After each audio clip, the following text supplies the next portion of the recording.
defense rests, let's lay it down.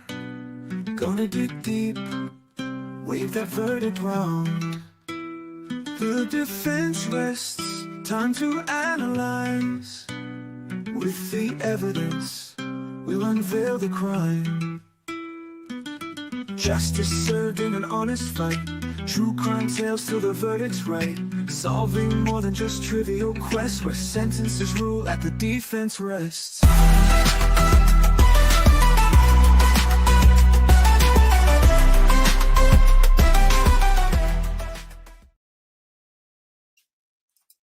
Hello.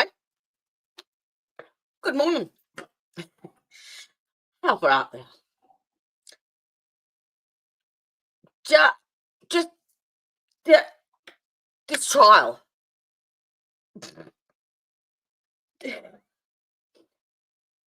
Yeah, I actually went in the shower. Just thought I'll turn the iPad on and have a listen. Yeah, okay. So I thought, bugger it. We might as well watch it together because it is. Hello. Have you seen this? Like, hello. How you doing? Long time no speak, Helen. Have you checked this? Hello. What, have you all been sitting on the edge of your seats waiting for me to turn the fucking computer on? Has anyone seen this trial at all? Like, holy crap.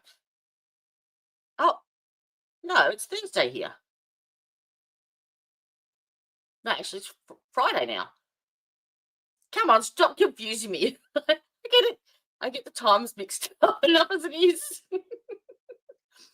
This woman, apparently, allegedly, accidentally beat up her husband, set him on fire to the point where, like, he had no ears left, like, nothing. It was 100% covered. And then went to go and get help, apparently, and backed over him in the van. He was having a bad fucking day. Yeah. And I went, oh, I gotta watch this. This is, and it's a retrial. Apparently, she was found guilty in 2010 and sentenced to life without parole, and it was overturned in 2018. I don't know any more than that. That to me says double jeopardy, but fuck. Just fuck. So yeah, that's what we're doing tonight. There you go. You've been working hard, sweetheart, haven't you? Yeah. Did you like my description? Oh, I must say yes. Defense attorney, we got to watch it almost in double time. Yeah, I don't know any more than that. I just sort of turned it on and was watching it because I thought 11:30 tonight was a great time to recolor my roots. Dickhead. Anywho, so yeah, I was listening to that in the bathroom, and yeah, I didn't even read the description until I was making up the quick thumbnail and whipping a stream together. All right, so let's present. Share screen. Oh, forgot to take my tablets. Where are we? There we go. I haven't even done an overlay, nothing. Oh, Jody. I didn't think you guys would give a fuck.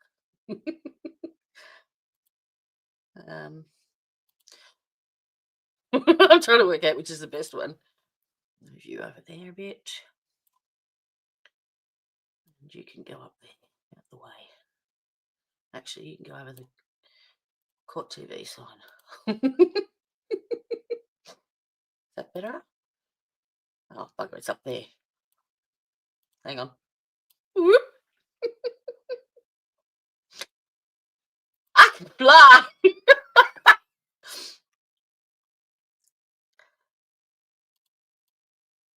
This is bizarre on the other side of the screen. It feels weird. Come on, move. It's better. And that way. Alright, that'll do. Don't be so anal, Jodie. Alright. Did you hear Nicole Rice was... Oh! That's the roommate one, isn't it? That was 20 years ago or something? Is that right? Yeah. No. Sometimes... Yeah. Yeah. Sometimes justice is impossible. And the definition of justice is always changing. Arguments. And just to let you know... Why the lawyers acted. Thank you. Oh, really? What did they do? Introduce myself. Thank you very much for being here. I know that you probably know... So, the defense lawyers or the prosecution?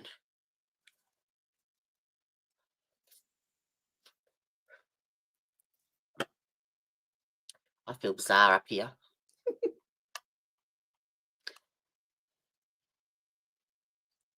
I'm waiting for it to hef. I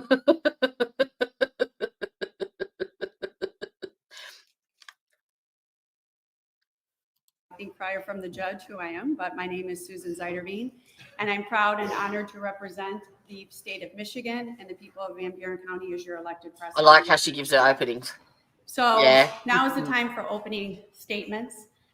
It's our opportunity to tell you what to look for in the case, kind of our roadmap, what we plan to present to you over the course of the next several days. Because I have seen it. What evidence that we plan to present and who will be. I'm not going to go too fast though. But so I'm telling you now. We talked a lot about it. When the defense attorney comes on, it's going double time. All right, you'll know why. Dear about the charges yes. and the elements. So I want to take a few minutes just to dive into what those elements are. Did you see that?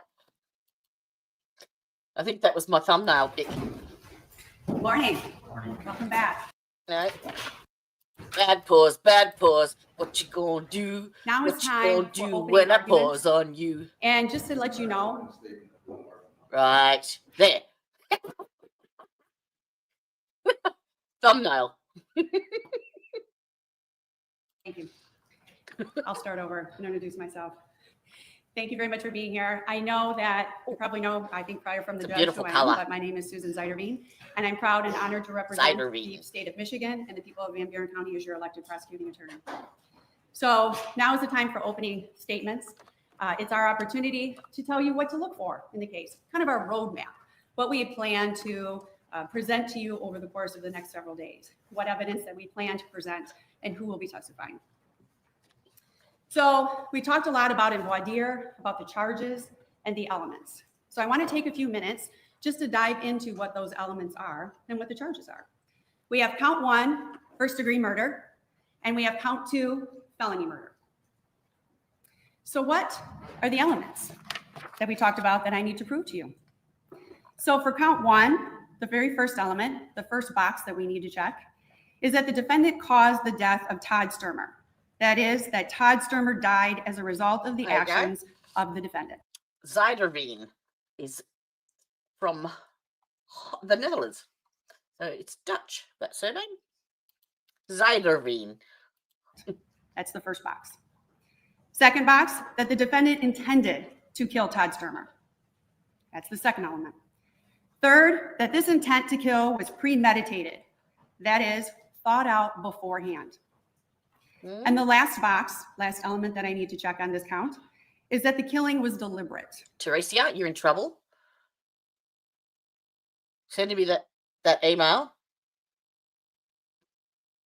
Make me order Macca's. Which means the defendant considered the pros and cons of the killing and thought about and chose her actions before she did it. There must have been real, maybe. No, hang on. They didn't say it was an accident. They said that it was. They're going for murder 1. They're going first degree for intent. manslaughter is probably a lesser included on the verdict slip, I would think, but I don't know how double jeopardy hasn't attached. I want to know that. Substantial reflection for long enough to give a reasonable person a chance to think twice about the intent to kill. The law does not say how much time is needed. Prosecutor, though. It's for you to decide if enough time passed under the circumstances of the case. And the killing cannot be the result of a sudden impulse without thought or reflection. Those are the 4 elements, the 4 boxes. So let's go to count 2. Can you These are the imagine? 3 boxes. Could you imagine the after sex hair with her? Sorry. For count 2. First, that the defendant caused the death of Todd Stermer. Oh, my dasher Fahad is approaching with my order. That is, that Todd Stermer died as a result of the actions of the defendant. Second box, that the defendant had one of these 3 states of mind. Better go and get it. She intended to kill, or she intended to do great bodily harm to Todd Stermer, or she knowingly created a very high risk of death or great bodily harm, knowing that death or such harm would be the likely result of her actions. That's the third box. I'm sorry, the second. Third box is that when she did the act that caused the death of Todd Stermer, they find the Stermer residence in a fully involved fire. This is the scene that you will see and that we expect to present to you as they're driving in from their squad car. This is what they see.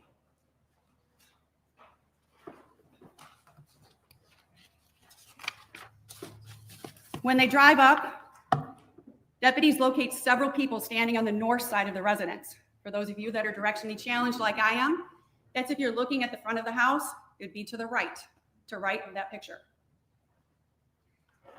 At this time, they locate Todd Stermer. He's laying in a pool of blood, approximately 20 to 25 yards from that side of that residence.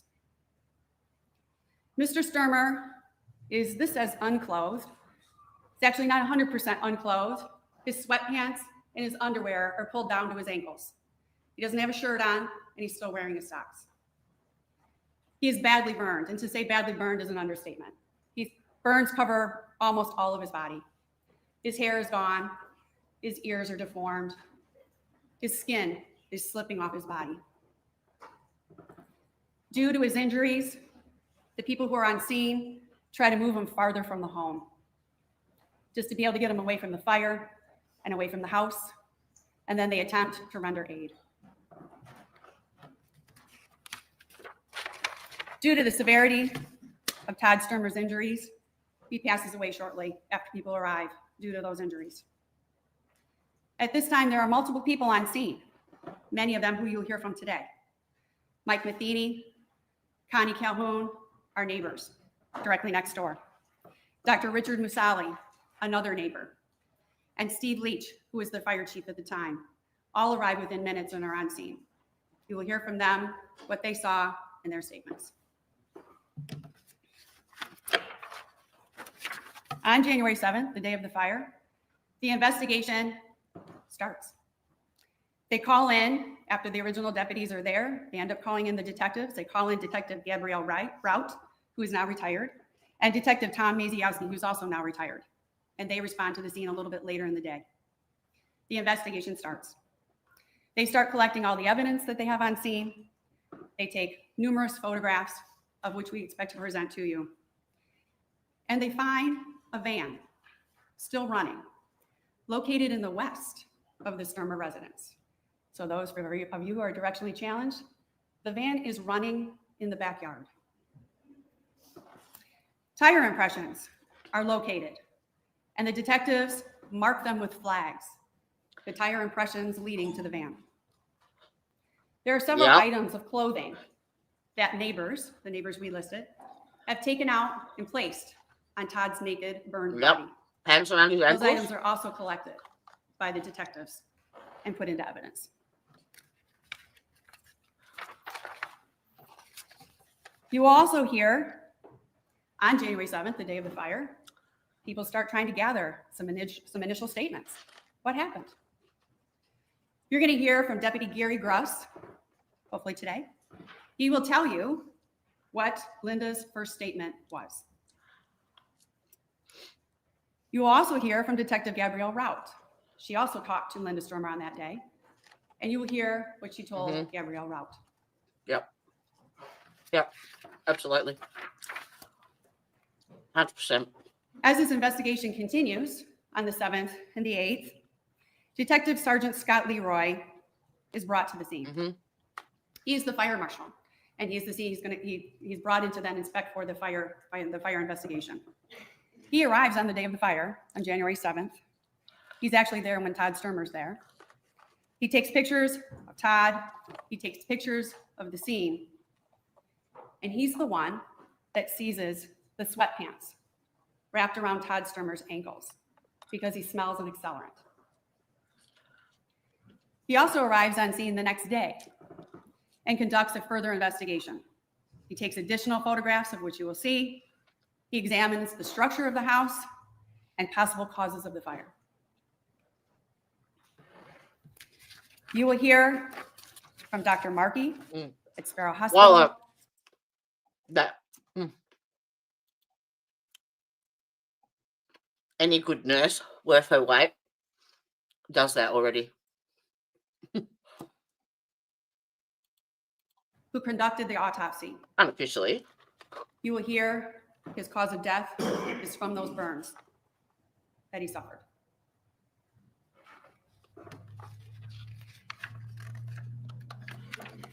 You will also hear on January 8th, Don Galuz, who's a Berrien County Sheriff's Department deputy, is called to the scene to do mapping and distances of the scene. So I'm going to show you. I think this will show up on all of them. This is the driveway coming into the house here. Oops. You can see the house. You can see the north side where the victim and the tire tracks are here on the north. And you can see where the van is ultimately located in the backyard. And what makes this interesting is we expect to present to you details of the terrain of this yard. For those of you who are familiar with Michigan walkout basements, this is a walkout, meaning that where the body and the tire tracks are on the north side is a slope down. Where the van is at below the grade level, and there's sliding glass doors that lead out of the basement. Just like 35th Fairview. He will explain the distance of the tire tracks. He will explain the distance from the house of the body and go over the scene in detail for you. You will also hear that on January 9th and 10th, James Shinsky is hired by the defendant's insurance company to conduct an investigation, their own investigation into the fire. He has a background as a fire investigator. He then does recorded interviews of with Linda Stermer on January 9th and January 10th. You're going to start hearing as people start digging in to the questions, start asking more questions, start going into the things that don't make sense, the explanations that the defendant starts giving, and how the story grows and changes. It's going to start here. So, that's her third statement. She was helping people unalive themselves, like self-delete. What, because of injuries or terminal illness or...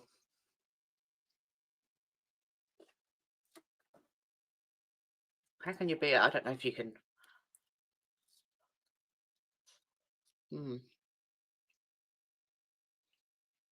Because if someone's got a DNR, like a do not resuscitate order,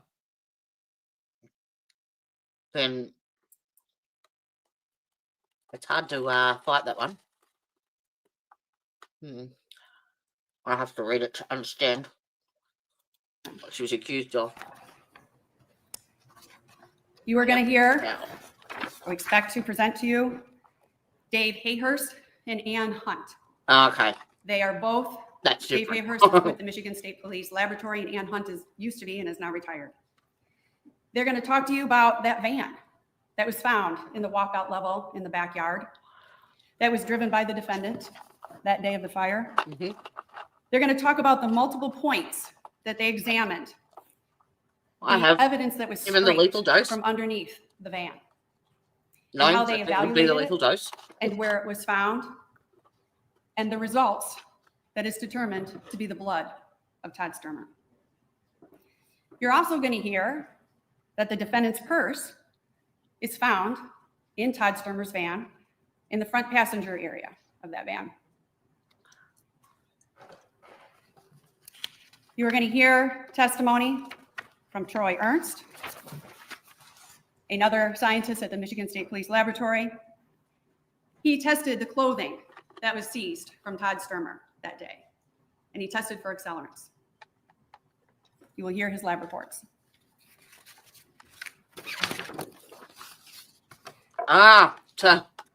January 15th, To reduce James the Shinsky starts conducting his own fire need. investigation. fucking hell. During this investigation, he seizes several rags from the washer in the basement of the Stermer residence. These are collected by Mr. Shinsky and sent to a private laboratory for testing. We expect to present evidence to you from Craig Belliette. He's the chemist for Baker and Herbert Laboratories. He's also now retired. Many folks have retired since 2007. And he conducted an analysis of those rags that were seized from that washer by James Shinsky.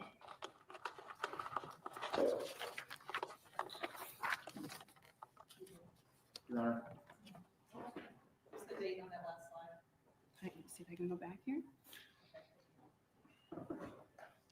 January 26th, Mr. Balliet. On February 27th, Steve Willison, who's an attorney for Farm Bureau Insurance, also becomes involved. So again, part of the fire insurance investigation. It doesn't sound like it. It sounds like Defendant it was sits reducing for an the examination under oath at demand. the request of her insurance company. The plot starts to thicken. The statements start to become more descriptive, change. You'll hear how everything starts changing. Blame starts being shifted. Stories, statements, explanations continue to change. Linda gives a statement again about what happened on January 7th. And at that time, she implicitly denies having an extramarital affair. October 18th, several months now after the fire, it's still in 2007, Steve Willison sits with the defendant again for a second examination under oath. Talks to her again about the events of January 7th. They go over the details. They go over what doesn't make sense, what's not adding up. More questions are asked. More digging is done. Things don't make sense. I'm asking, as the evidence is presented, to focus on her statements. You also hear from additional witnesses. Kate Fox is going to come in near the end. She was the former friend, actually best friend, of Linda Stermer. You're going to hear the statements that Ms. Stermer made to Kate Fox. Mr. Williams, Chris Williams, is going to come in. He's going to talk to you about how he started his extramarital affair with the defendant, knew she was married, knew her from work, 6 to 8 months prior to the fire. You're also going to hear from Kathy Ilg, another friend of the defendant, and statements that she made to Kathy.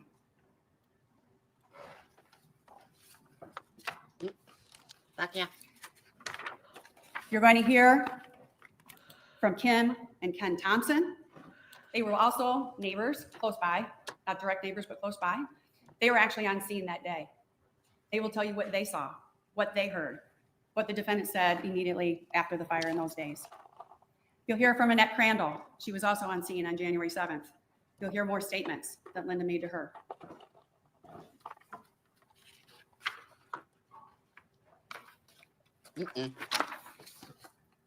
At the end of the trial, you're going to hear from Trenton Stermer, Trevor Stermer, and Corey Pierce. All three are the sons of Todd and Linda Stermer. They were teenagers at the time of this fire. Now they're grown men. They're going to come in and talk to you. They're going to explain what it was like to live in the Stermer household, what the dynamics were, what the relationships were. They're going to talk to you about what happened that morning, the night before, to give you an insight as to what occurred. in the hours preceding this fire. This trial is going to be, a lot of it's going to be about the evolution of Linda Stermer's statements. As people ask more and more questions to try to get to the root of what happened, to understand, to figure out what really went on. Just in the process of asking more questions, you're going to hear statements, how they change about the home life. You're going to hear statements that actually change about what happened in the morning of the fire. You're going to hear statements change about where Linda Stermer even exited the home, the most basic detail.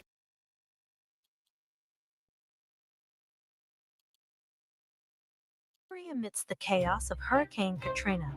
In the heart of Hurricane Katrina's devastation, a story of moral quandaries and survival emerges. Dr. Anna Pugh faced unthinkable decisions.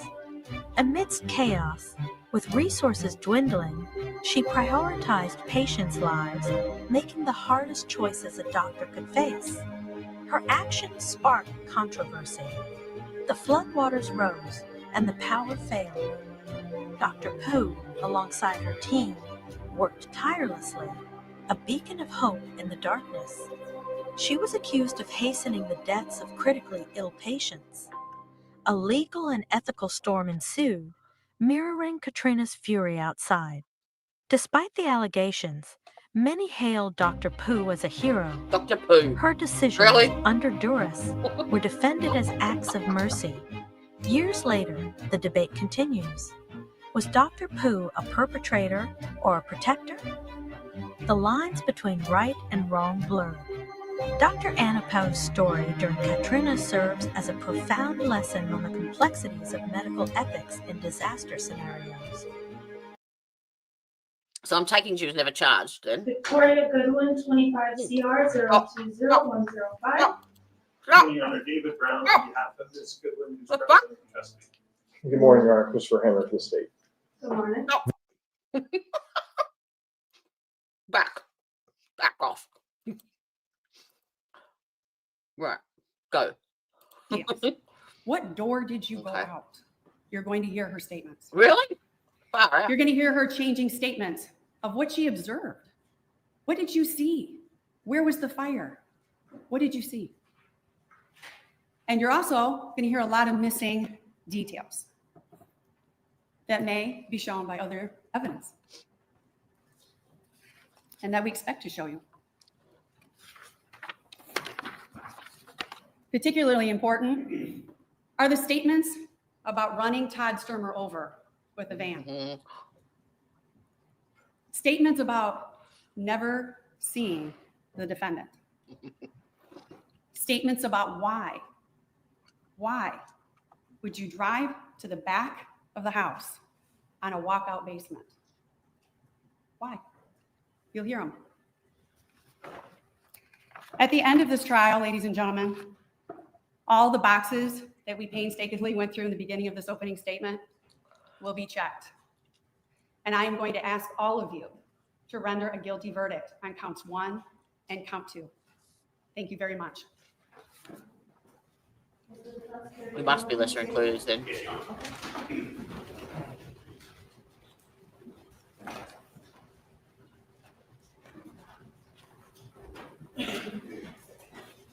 So she's obviously been free then since 2018 then. Oh, I've got to double time this. Good morning, ladies and I'll gentlemen let of you the jury. listen for a second. Again, I want to thank you all for participating in this democratic process that we have in America. You are a very essential fiber to the blanket of rights. Right, It was double time. embedded in Sorry. the very doctrine that Wrong one. we all stand on and live with in these United States of America. Oh. I don't want to take up a whole lot of your Maybe time, time, but but this 175. case is about a family. It's about an American family. It's about love. It's about dreams. The American dream most Americans have is to own a home, to own some property, raise a family, and do the Yeah. things that you love to do independently of anyone else. A family nucleus. The Stermer family was an American family. Marriage created an opportunity for them to grow together, an opportunity for them to purchase some land. On 2 occasions, this last occasion in which they purchased, they decided to build their own home, a family castle. Mr. Todd Stermer was very talented in reference to his skill sets of putting things together. And they set out on this journey, him, Linda, and the children. They were going to build what they wanted to build on a lot of land that they could hunt, fish, be apart from anyone else, Set and things have on fun on their fire. property. But it wasn't a totally isolated area. It was in the township of Lawrence, where most people have the same dream and desire to have some property, some space, to have their horses or the cattle or whatever pets. And it was the same thing with the Stermer family. They had horses, had dogs, cats, and had the vision of having many other things. They maintained their property themselves with all the natural and necessary machinery that goes with maintaining a large space of property. And so as the construction began, it got to a point where they realized that we built this enough that we can move in. Even though it's not completed totally on the inside, all the build out wasn't completed, but it was enough to satisfy the occupancy for them. And they would continue the finishing of this project. And they didn't put a lot of money in a lot of fancy things. They lived in a common way. They didn't have a bunch of fancy cars. So stated the most important focus was the children, the school, their property, the things that they enjoy amongst themselves. And in a township where the motto is, we grow together. And even though these neighbors live far apart, they all knew each other. And so on January the 7th, 2007, very unfortunate tragedy occurred. On that morning, Miss Stermer and Mr. Stermer are at home. He's upstairs in his favorite place, watching I TV. believe there's still pauses at 1.75. Miss Stermer is doing standard household chores. She's down in the lower part of the house. And the children are gone to the movies. And I don't want to give you any misdirected assumptions, but yes, as all families, they had some problems from time to time. But as I stated yesterday, in marriages, you have good days and you have bad days. And you always pray for more good days than bad days. And even the bad days, You set your husband on fire? we work them out. We try to work them out. I have no idea. And on this day, there was a conversation in reference to working I out didn't even know that this trial was on some until family a matters. couple of hours ago. Sometimes you don't want your children to be privy to some of the conversations that adults need to address as it relates to the totality of the family, including the children. Sometimes that can elevate up to I'll separation, have a look. divorce. But these things are what should be discussed among adults, not in the presence of children. And so that was the reason why the children was gone to the movies at the suggestion of Ms. Stermer, that they were going to talk about some family issues that didn't need the children to be privy to. And so that brings us back to Ms. Stermer and Mr. Stermer being in the house alone. There wasn't any fighting. There had been some arguments. Nothing physical. Nobody threatening anyone. As a matter of fact, Ms. Stermer had earlier that day went to one of the local convenience stores. Gasoline for the car, purchased a few items, come back home, and she's there with her husband. And of all the things that could happen, she hears a scream that she's never heard before, a very scratching scream. And she runs upstairs, and as she gets to the top of the stairs, all she can see is fire. All she can see is her husband on fire.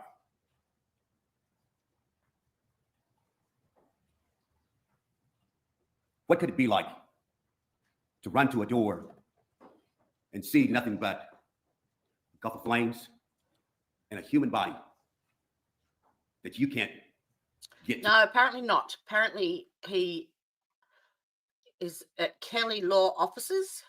His name is Ronald Kelly. Kelly Law Offices in Miami. And they do personal injury and property damage mainly in Florida. Yep. So I don't think it's public defender. No. All sources of communication was in that room. Her cell phone. She had no way of calling anyone. And in a state of total panic and trauma, she runs down, she gets out of the house. I think that's where I stopped to see. That's where I stopped listening because I was busy. My house, my husband is on fire. Oh. She gets outside. It's cold. It rained. It snowed. The terrain around the house was not concrete. That's Therefore, right. The other 30 of them jumps from probably the van. said her surname wrong. 1993 Ford. This is 2007. It's not a 2005. It's not 2006. It's a 1993 Ford. She jumps in the van. And after she gets in the van, she tries to maneuver out of the drive. A Bedford? Then she sees Mr. Stermer. Some kind of magical way, he had maneuvered out of the house on fire. And he was on fire. But when he got out of the house, she sees him, she gets out of the van, and she goes over to him and does everything she can do to try to help. Pull his pants down? A body, skin from a fire. It's coming off. Ugh. She tries to pick him up, Oh. and she can't maneuver that. Oh.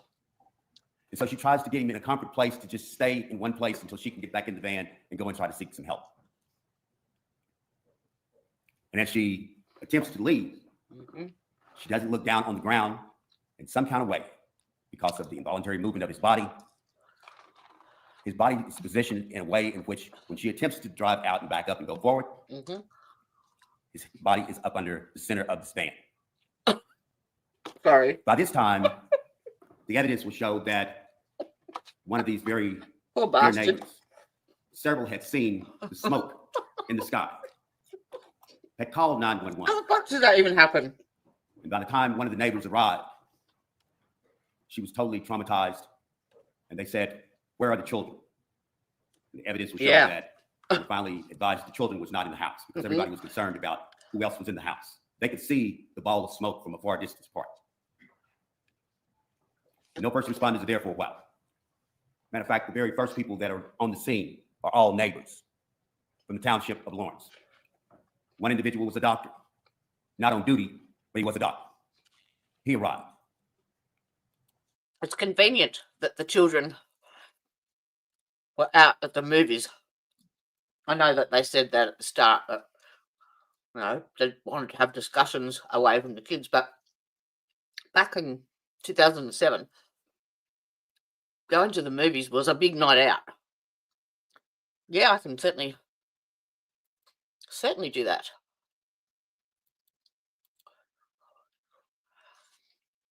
So, and especially if they're where they're living, that sounds like it's quite rural. So it would have been a big trip into to find some, to go to the movies. You hear the evidence that better? There was a Mr. Matheny and his significant other, Miss Calhoun. They arrived. Because of his condition, they always trying to figure out a way to provide some degree of comfort. And Mr. Matheny, who was a mechanic, opened his trunk and he had a lot of work clothes in his trunk. And he laid them on top of Mr. Stermer for some comfort. And the facts will show that where he was now positioned, there was a fuel furnace that was part of the heating system of the house that had been installed by the family, Mr. Stermer, as part of the building. Oh dear. Several individuals was concerned that this fuel furnace was going to explode. And so when the very first responder arrived, they decided to pick Mr. Stermer up and put him in a small little boat and moving far distance from the house. And all at the same time, they're continuing to call in to 911, telling them, get somebody out here quick.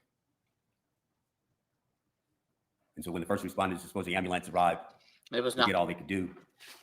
But there's one part of this that you have to understand the The trauma most horrendous that pain. Ms. Stermer was going through at this time. When they were calling 911 there at the scene, there's a voice. And in no shape, form, or fashion that a human mind could assume that this could be a fake voice or a voice to cover something up. Can we hear the voice?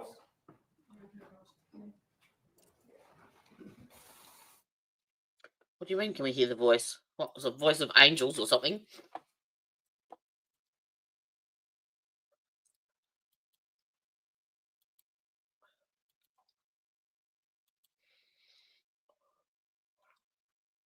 Can you hear it better now, Idhab?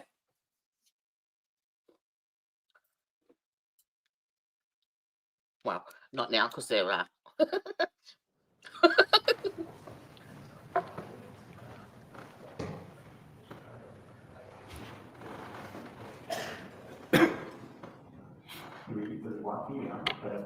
January 7th, 2007.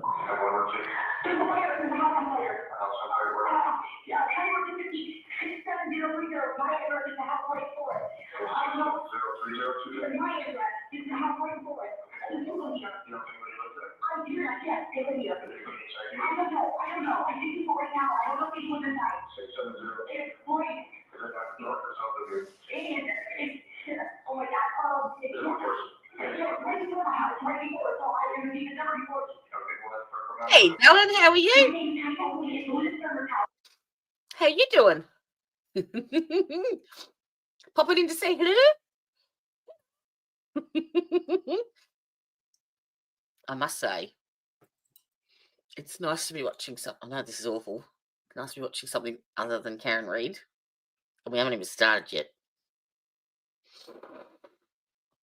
Good day.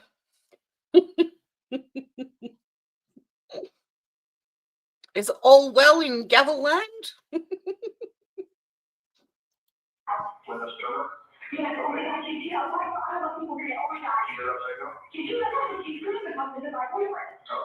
Can you see what she's screaming?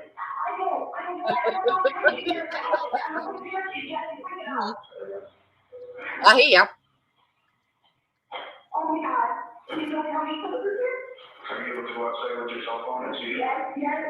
We just want to know if anybody's inside or not.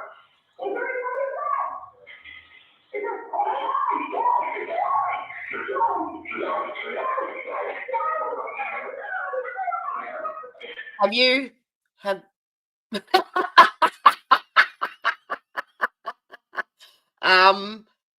I reckon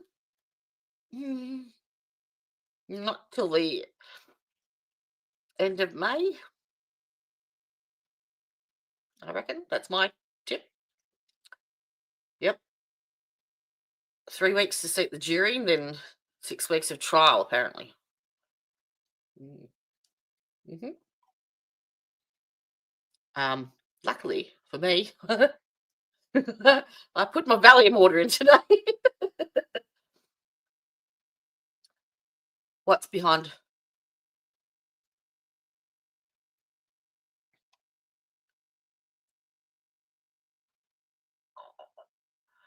What's behind a paywall, doll?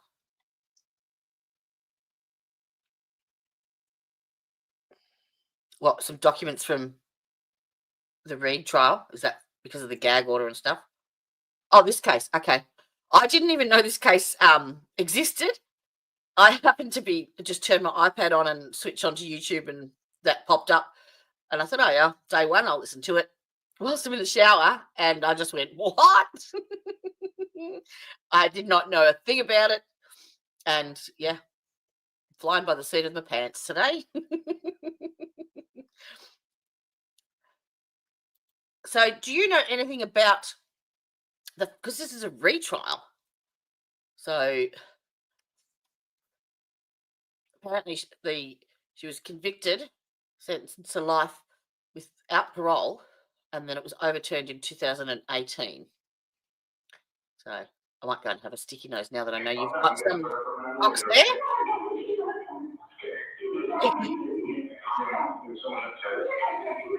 I'll have a look.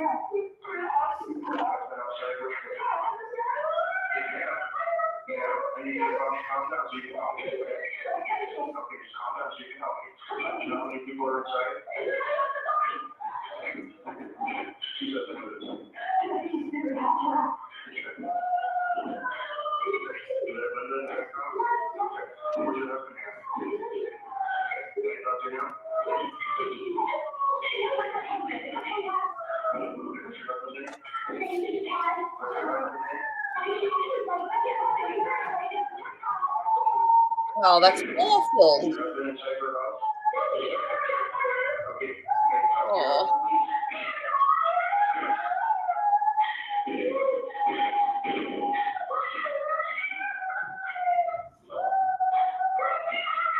Wow.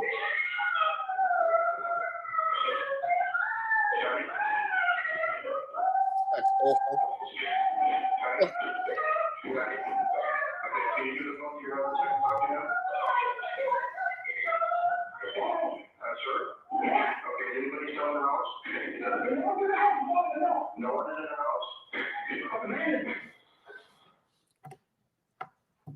Sorry, I'm just checking Discord for the docs. From that point on, this whole tragic event has destroyed a life. It's destroyed a family.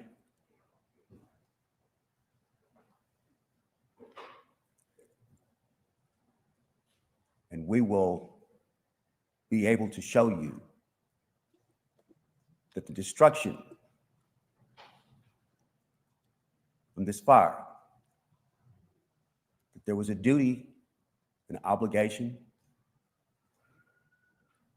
for several individuals to do what was necessary to determine the origin and the cause of the fire. And that there is absolutely nothing through the totality of this investigation that puts any weapon in the hands of Linda Stermer.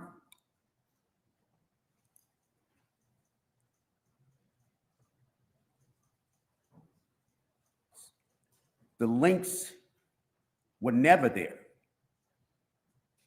From this point, the investigation started with one person is alive and one person succumbed to the fire, and therefore one person must be the cause of the fire. That one person would be the person that they can talk to. And that's not the way it was supposed to be. The evidence will show that there was an accidental fire in a house, in a room that had burning candles, that had burning lamps, oil lamps, that had a fireplace, and that the location of where the fire started and how it began to grow was in the same room where Mr. Stermer was. Not where Miss Stermer was, because she was down in the lower part of the house doing laundry and chores. And they started their investigation with this rush to judgment. We are going to make something because we think we have hunches. And what they did was, as she stated, When they arrive, one person decides that I'm just going to take the pants off of this individual that is lying here suffering, taking his last breaths. What little he's got on, with a burned up body, I'm going to take his pants off because I think I smell an accelerant. And the pants that got tested, their laboratory say it came back with an accelerant. Don't say where the accelerant came from. But we will show that this oil furnace that was installed by Mr. Stermer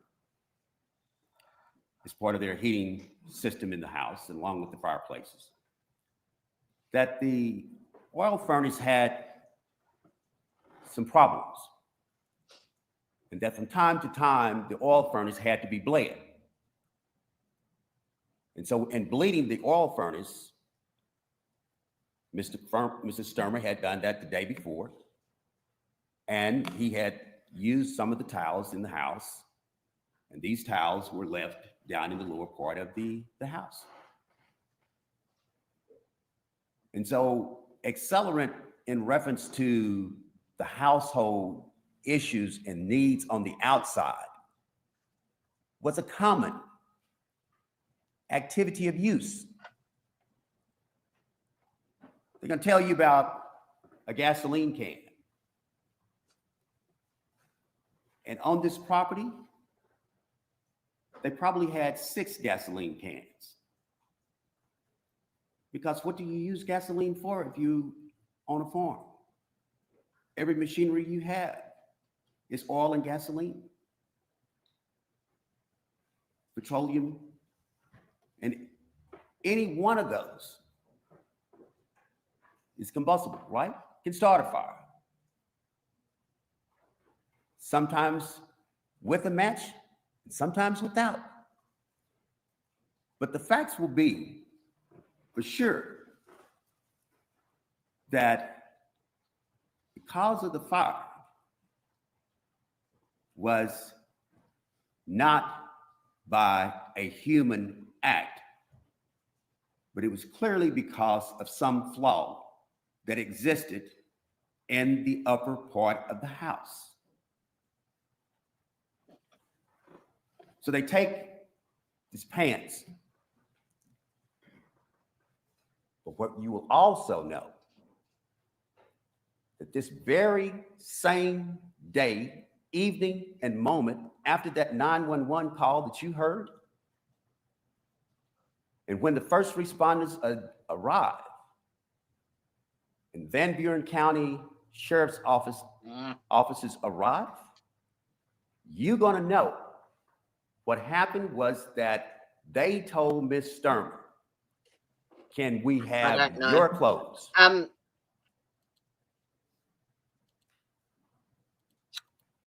I've tried to send the docs to you, Udhef and Tricia, on Discord, but I'm not sure if they've gone through. I've had a few issues with my server. I've tried to send them a couple of times, but I've got them on my iPad, and my iPad doesn't have emails, so I'll try on my phone. Just let me know if you haven't got them. Let me know in chat, and I'll try on my phone and send it another way. Now, evidence will show that she has laid down on top of her husband. I think that, okay, so they're running into him. She saw him inside, completely on fire. Her reaction is, I'm going to run outside and get help, because her phone apparently was in the room that the fire started in. She goes outside, and I think she decides she's going to get in the car and go to her neighbour's, and somehow he has managed to get himself outside. She starts the car or the van, sees him gets out, tries to help him, realizes she's trying to take his pants off and his skin's coming with it. So she's like, okay, I gotta go and get help. And then she runs over him. Yeah. No, I didn't send it to you. I sent them to Udahef and to Teresia because they were the first two on my list. So if you guys can check your Discord messages and let me know if you've got anything. Oh shit. All right, I'll try my phone. Begging and pleading, don't leave me. She has his blood on her clothes, hugging and embracing him. I thought I She did. had previously tried to pick him up. It's not working though. And they say when they realize that Mr. Stermer is not going to get and survive, so placing him in the ambulance, it was now time for the coroner's office. But they told Miss Stermer, can we have your clothes? Come get in the ambulance. Ambulance. One of the dear friends that lives in the neighborhood, in the area, had showed up also on the scene. She says, I'll go to the house and get some clothes for you to put on. And so they took all of her clothes in the ambulance, gave them to Van Buren County officer. And the evidence will show that after they receive her clothes and she's able to put some clothes on, it's brought to her from a friend's house. They test these clothes, her clothes. She cooperated 100%. She didn't say, you don't have a warrant? Am I under arrest? I don't need a warrant. I'm going to do whatever I need to do to find out what happened. But you wouldn't think that you'd be the immediate one, to the point that at this point of your life and you being totally traumatized and experiencing this wretched incident that's taken everything from you, your castle, your husband, your children's father. You want my clothes, but I'm going to give you my clothes. They take those clothes. They have them chemically, forensically analyzed. And the evidence will show that when the test came back, there was zero of any scintilla of any type of accelerant. Scintilla. 55 pages. Whew. And an interesting twist about all of this now is that we're thinking that this should be investigated by law enforcement. But all of a sudden, here comes the insurance people. And the evidence will show that Ms. Stermer didn't even know if their insurance was paid up on the house. Whatever. There have been some financial issues. Things had gotten behind from time to time. But Mr. Stermer was in control of managing those affairs for the house. And the insurance people, they tell Ms. Stermer that no, your insurance was not paid up. But if you will go downtown and write a check to the insurance agent, we will consider your insurance back in force. And that's what she did. And then the insurance people, they started doing what they do. And many times what they do is to see how much money they can keep from paying out on a claim. And so they started this investigation of just trying to interrogate, take depositions, twist questions upside down so they could get the narrative that they wanted. And at the end of the day, they get their narrative. So they come out to the house 2 days after the fire, tell Ms. Stermer, meet us out to your property. Don't have the decency to say, come to our office. Oh, this lady is now homeless. The children are homeless. All the belongings are gone. But the courtesy that's extended to her for the insurance is that I'm going to drive out to your property that's been burned down, and I would like for you to meet me. And she cooperates. Her, a mother, one of her friends, the insurance person says, we need to talk to you. They put her in their car, and that's where they conduct their interview. And then that's not enough. So they come back another day and do the same thing at the property, in the car. And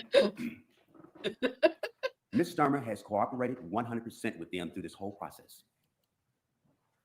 hasn't delayed, didn't do anything but whatever they asked her to do. And so that's within the first weeks, 3 weeks and months.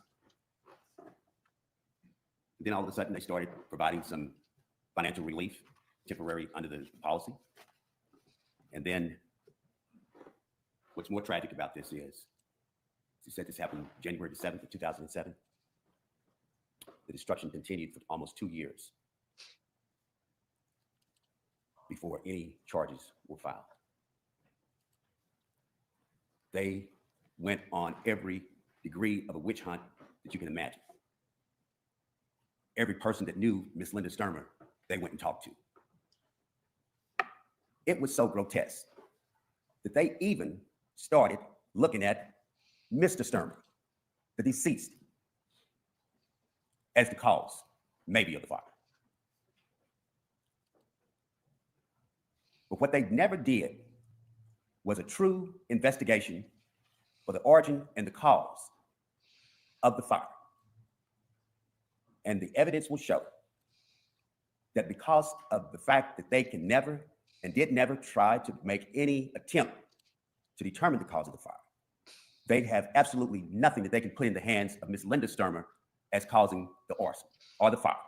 Therefore, there is absolutely nothing of an element that they can meet of an arson. Talk about an affair. Talk about some disgruntled friend. Talk about somebody that had a dispute with you, that don't like you. And you're going to use that and connect that to say, okay, we can go all the way back to 2 years ago and we can make this show that, yeah, she committed this fire. They go as far as when they do arrest Miss Stermer, they put her in jail. And they put her in jail with other females. And shortly after she's in jail, the evidence will show they start pulling people out of the jail. You know this Stermer lady? You were in the cell with her? Did she tell you anything about her husband? Did she tell you anything about what happened, why she's in jail? Now she says, I'm in jail because they accused me of burning my house down and my husband died, and so they're charging me with murder and arson. But every last one of these people that they spend a whole lot of time interviewing in the jail, every last one of them give them a different narrative of what they think they want to hear. And we call those people jailhouse snitches. All right. Do you want me to I've got the habeas corpus and the appeals. Thank you very much, Miss Toxic Orchid. The habeas corpus is 55 pages long. But at the start of it, it's just got a summary. So I might just give it some context. So it's an opinion and order granting a conditional writ of habeas corpus and ordering petitioner's release on bond. Linda Stermer has filed a petition for a writ of habeas corpus under blah, blah, blah, challenging her first-degree felony murder conviction for which she's serving a life sentence. The predicate felony of the first-degree murder conviction is arson. The prosecutor committed misconduct in his closing argument by commenting on the credibility of witnesses. Oh, what?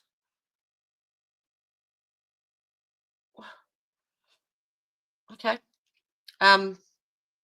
Repeatedly labeling the petitioner who did not testify a liar and misrepresenting the facts of the case. The fuck? Trial counsel's failure to object to the misconduct was constitutionally ineffective. So she went for ineffective counsel.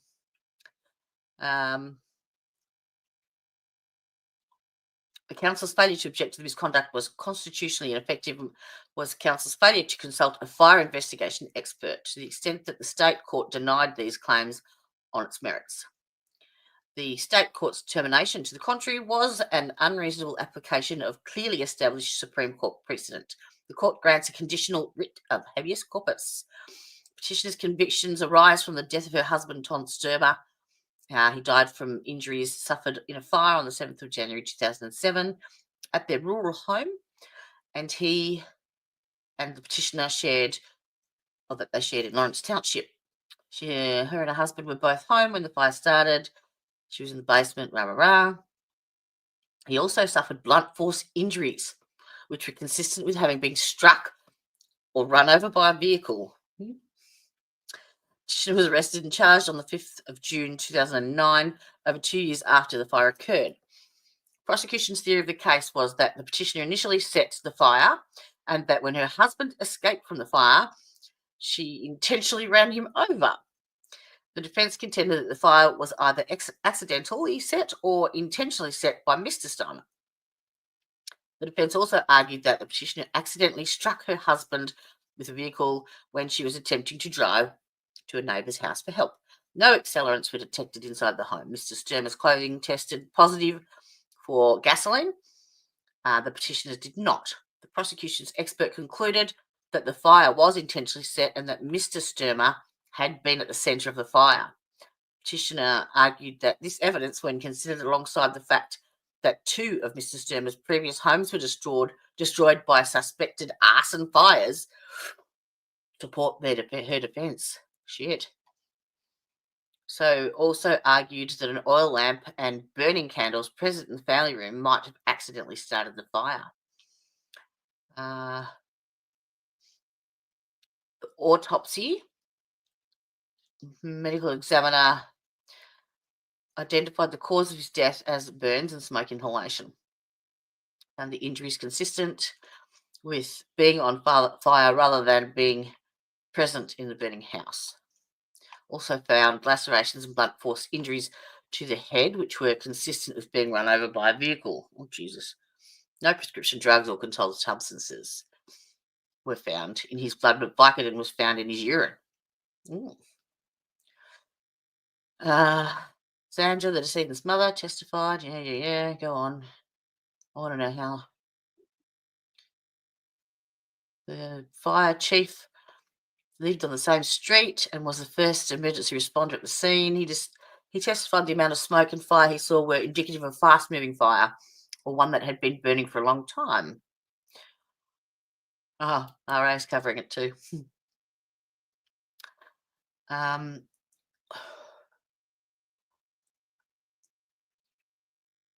Leach, no, the fire guy, the fire, like said that the ground was sloppy because it had been raining.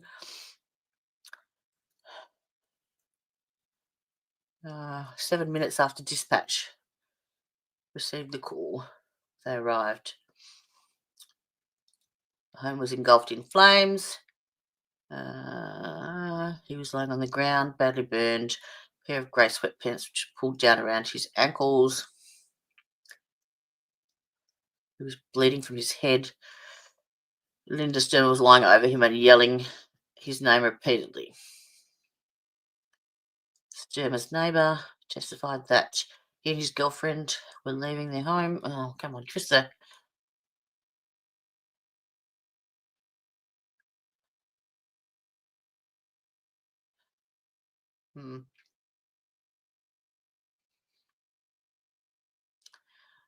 I thought there might have just been like a quick overview at the start, but it's 55 pages, so I might put them up somewhere. Anywho. Janice did it.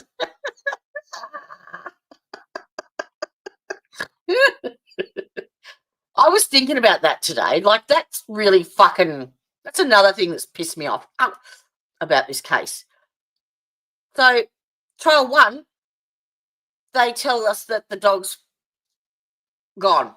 Fucking gone. Just disappeared, you know. Why? Only to be brought back for the second time now? The fuck? Just saying. But I'll leave you with this. Later. Every last one of us is blessed to have the rights that we have in America. Accusations are accusations. But that fiber that I talked about earlier, that presumption of innocence, that beyond a reasonable doubt, Those are some very, very strong threads that we get to wear every day. In this case, throughout the duration of this trial, you won't hear nothing from the defense other than the fact that there is no direct evidence. There is no circumstantial evidence. And the beauty of all of that is that the law states that you can't convict someone on conjecture. You can't convict someone on speculation. You can't convict someone because Tell that to somebody Hank didn't Brennan. like the way she talked. You can't convict someone on somebody that you think that they was having some type of look or an affair or a conversation with another person under any shape, form, or fashion in America. That's not our society. That's not our foundation. Our foundation is what it's supposed to be. And you have the evidence that we're going to present in the defense of Linda Stermer,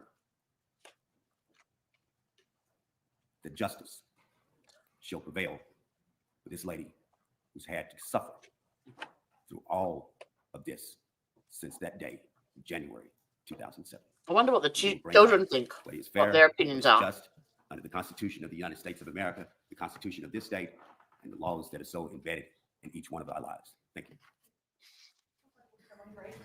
Take about a 15-minute break. Please remember the admissions are to make your for no discussing the case to be covered or anybody else. Do not get any news reports that may come your way. Something pops up on your phone, for example, please. Sorry.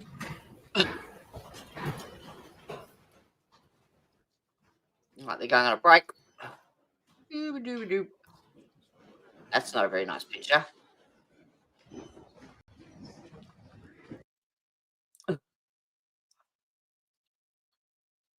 Oh, so that must have been him back then, 2007. Wow. Now, this is his mother, I think, who's testifying.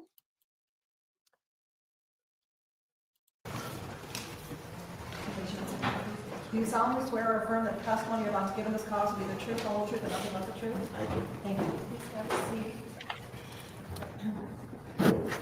Did you want the hearing assessed? Yeah. Okay. I want to make sure I hear what Yes. Ben said.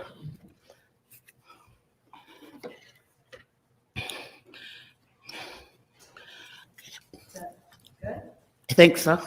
I'm sorry. And then you can move the microphone. It's easier to move that than that heavy chair. So you can move that closer to your mouth so the chair can hear you. Okay. And we'll start by having you tell us your full name and spelling the last, please. Sandra K. Stermer, Stermer. Thank you, Honor. Ms. Stermer, did you know Todd Stermer? Yes, How did you know Todd? he's my son. And do you know Linda Stermer? Yes, And how do you know her? she was my daughter-in-law. And how long were Todd and Linda married? Like 13 years. I'm sorry, can you maybe move your microphone down a little bit? Better? Okay. I think 13 years. They were together longer than that. How, do you know how long they were together before they got married? Well, they had 2 kids.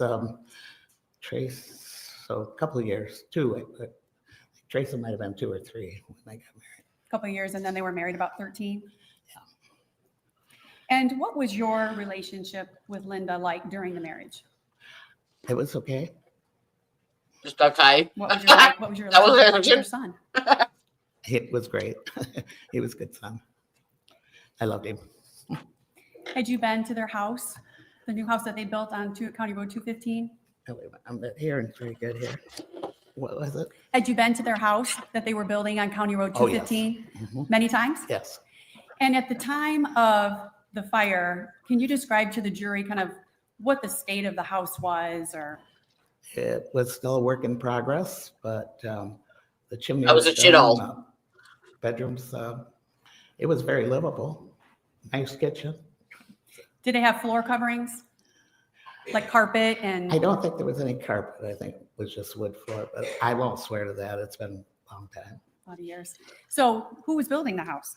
Todd was, with, he'd get help when he needed help, and his brother Apparently- helped him quite a bit. Apparently she was having an affair. Not that that's. Yes. Just bizarre. But a lot of Bizarre. friends. He had a lot of friends. Had he built things before in the past? What now? Had he done building or Yes, remodeling in the yes, past? he was very handy. Could figure out most any kind of carpenter work, plumbing, electrical. He'd worked with an electrical contractor at one part where he was in an internship for quite a while. I was hoping maybe he'd stick with that, but he likes his independence. So I don't know, but Did he? So you said at the very start of opening statements, the prosecutor said that she was having an affair, and that they were going to sit down and discuss some family issues, and didn't want to do it in front of the children, which is why they sent them to the movies. That's all I got, though. that he built most of the house himself, but then contracted out other parts? You know what? Yeah, It there wouldn't was surprise certain me. contract- Wouldn't surprise me if he's done all the gas stuff himself and set himself on fire. He's had two other houses catch fire. Yeah. Mhm. contracted out, yes. Do you know who was living in the home at the time of the fire? Todd, Linda, Trevor, Trenton, and Corey. And who are Trevor, Trenton, and Corey? Trevor and Trenton are Linda and Todd's sons, and Corey is Linda's nephew. And did Todd treat Corey as a nephew Corey. or? No, he treated him like a son. Maybe. He was a son to him. And we figured he's my grandson. I mean, I don't normally even say anything different except Todd's 3 sons. And had Todd and Linda raised Corey from a young age? 2. Yes. Like 2. Yes. So Did you not just listen? I sent you the habeas corpus, which is 55 pages, and the appeal, the Supreme Court appeal. Yeah, the habeas corpus said that he had 2 previous house fires. And did they say he had accelerant? Oh yeah, he had accelerant on him. She didn't. Todd died on January 7th of 2007, right? yes, And when did you see him last prior to the fire? the Friday before. So that was on a Sunday, so you saw him the Friday before. And what happened on that Friday? Well, my other son had given me $100 gift card to go to Red Lobster, so I invited Todd and the boys to come in. It was going to start school the next week. I said if they came in, I'd buy them lunch or Brad would buy us all lunch at So she only invited her son and the boys. Did you hear that? And did you see her reaction when they asked what her relationship was like with Linda? Shall I rewind it?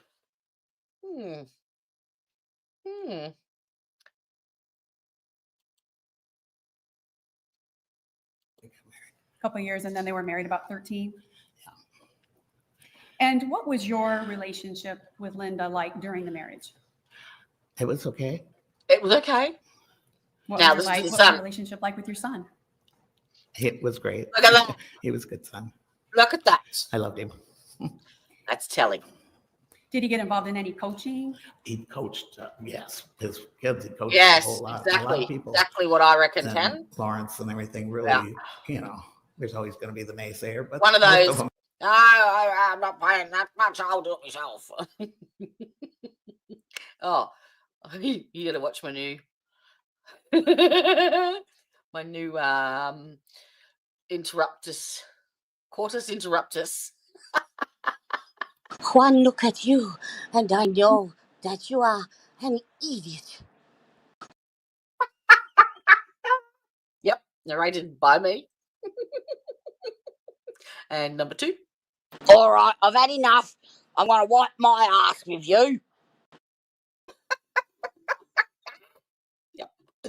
Yep, that happened. You're going to get sick of hearing that probably by the end of April. Love it. Love it. them all liked him and the kids liked him. Oh, I showed them to Dan. It's I think it's going to be a GIF off. No, not really. I actually just saw it on a GIF and went, yes, and just screen recorded the GIF and recorded my voice. That's it. Every time I look at you, I see an idiot. Kids, and he was good with them. I'm a banana. Did he Yeah. have any physical limitations? No, he'd had a couple knee surgeries from skiing and whatever sports things, but it didn't seem to slow him down much. No. So you didn't notice that it slowed him down when he had those knee surgeries? No, he was still out running bases and playing basketball. So Even after his surgeries? yeah, oh yeah. When did you first hear about the fire? Sunday night, later in the afternoon. Later in the afternoon? Evening, actually, it was evening. And when you heard about it, what did you do? After I talked to the Oh, yes. detective, Good one. my sister was over there at my house, and we got in the car and drove out to Lawrence. And did you actually get to go to the house? We didn't go to the house. I drove down by the house, and then we found out that Linda and the boys were at a neighbor's house, and so we went over there. So you went with the boys? Okay. And so did you ever go out to the scene that day?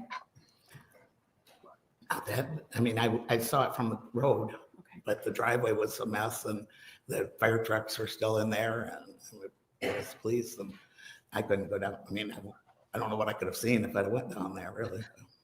And so then, did you have an opportunity? Well, where did the boys go after the fire?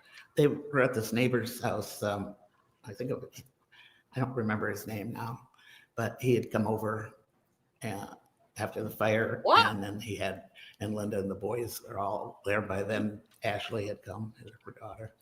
And Who's Ashley? Ashley? Yeah, who's Ashley? Oh, was that me? Nope.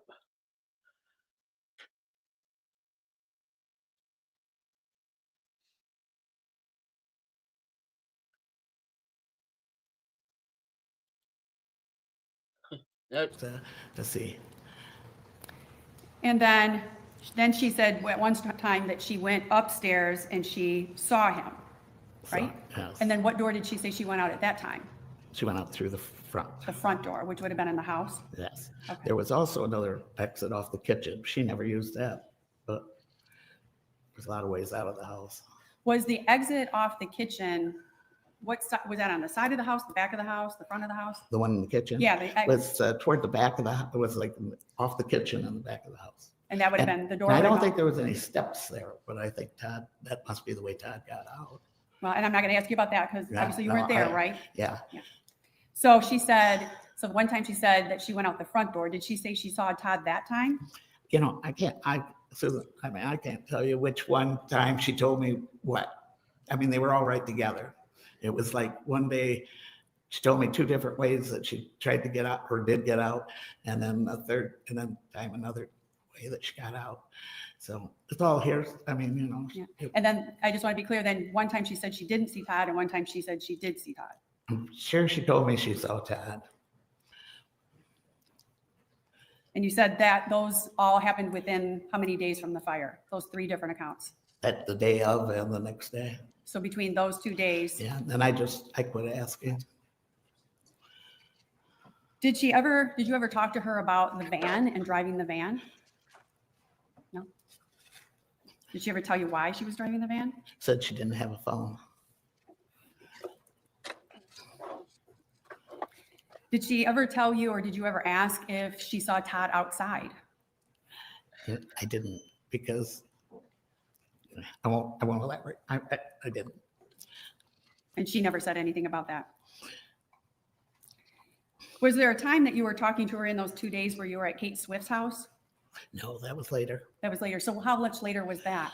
Probably within a week because Brad and Kelly, I think, were with me. So who's Brad? My son, Your son. other son. That'd be Todd's brother? Yes. And what was the conversation with Linda? Again? Come on, Court TV, get your shit together.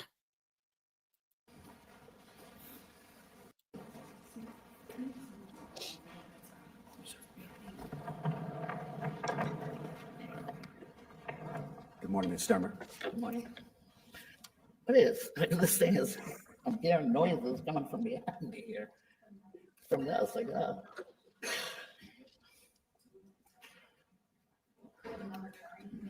Well, I mean, if I just, Was it noise of this moving this? it's weird.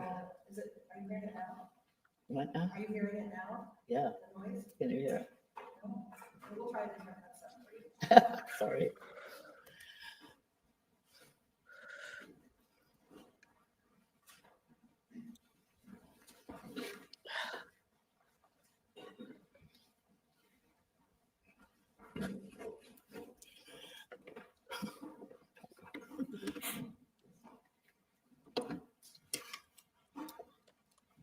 I don't know how this one works.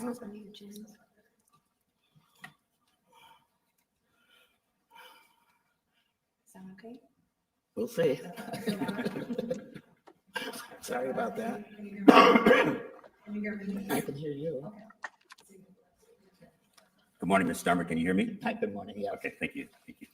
I'll be brief, Ms. Stermer. You stated that your son was very skilled in building. Is that right? Yes. Yeah. And he had been an apprentice. Is that I understand? He was a apprentice for an electrician. Okay. Oh, I'm sorry. Okay. Sorry about that. I'm electronically challenged. But you apprentice for an electrician, is that right? Yes, he was. And he also, he just was one of those guys that could look at a blueprint and he'd measure and he just was a perfectionist along those lines. He'd remodeled a couple of houses along the way and that he'd sold, and he'd learned. He was a smart kid. Well, was this the first house that you he built from scratch? That he built from scratch, is that right? Yes. And you were very proud of that. Yeah, I mean, I was always proud of my sons anyway, or daughters, or whatever. But yes, I was proud of him. So when he told you that he was going to build his first house from scratch, did you help him financially in reference to the? Not right at first. I mean, it was later on. He got when he was getting into the closing stuff, and he'd already put a lot of money into it. That he had that I helped him out. So. Had you ever spent the night at the new house that he built? Did I? Yes, ma'am. Yeah, no? Okay. But you knew? Did you know the geographics of the house on the inside? You did. Yes, I've been out there a lot. Okay. It was upstairs. I was probably upstairs only about once because stairs I've had both hips replaced. Right. Okay. Stairs are a little challenge. Yes, I understand. But he had a fireplace. Did he ever express to you which part of the house was more passionate to him than the other? No, not to me. Okay.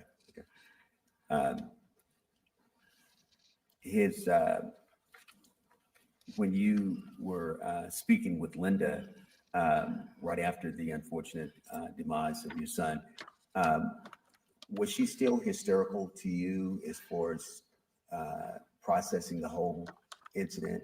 She pretty much, when we got back to my apartment, I gave her my room, fixed her up with, whatever. And she just went in there and stayed in there. And I was out in the living room with the boys. And so.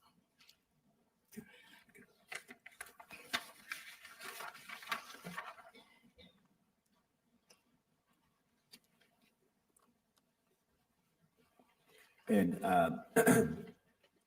the lunch that you and your son and your grandsons y'all had, the only reason why Linda wasn't there is because she was at work. They said she was at work or she was doing something. I mean, she worked periodically. She worked at different jobs. Mm-hmm. And, she did a lot of horses, and so I don't remember especially, but I'm thinking it was work. But they thought said they. Did you know about the horses? Come on, Judge. That's a bit fucking rich. No one's objecting to that. I knew about the horses. You knew about the horses. Mm-hmm.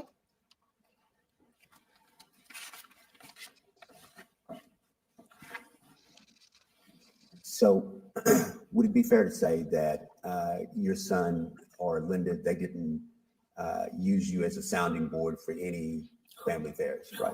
No, I know Todd. Yep. I mean, I had talked to Todd at different times. We used to ride the ball games a lot. His kids were real active, and I tried to go to as much as I could. And he had trying to get my thoughts straight. Anyway, he said he found out some things, but I don't think I ought to bring them up here. I mean, about whatever, about their marriage. I mean, he found out that she hadn't told him the exact truth about a lot of things before they got married. Before they got married? Yeah.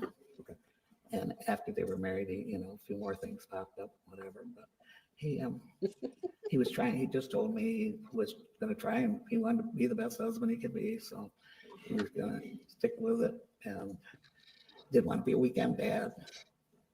Well, that's where we pretty much left it. He didn't come and cry to me that Lynn was doing this, that, or the other thing. No, that wouldn't have been him. Okay.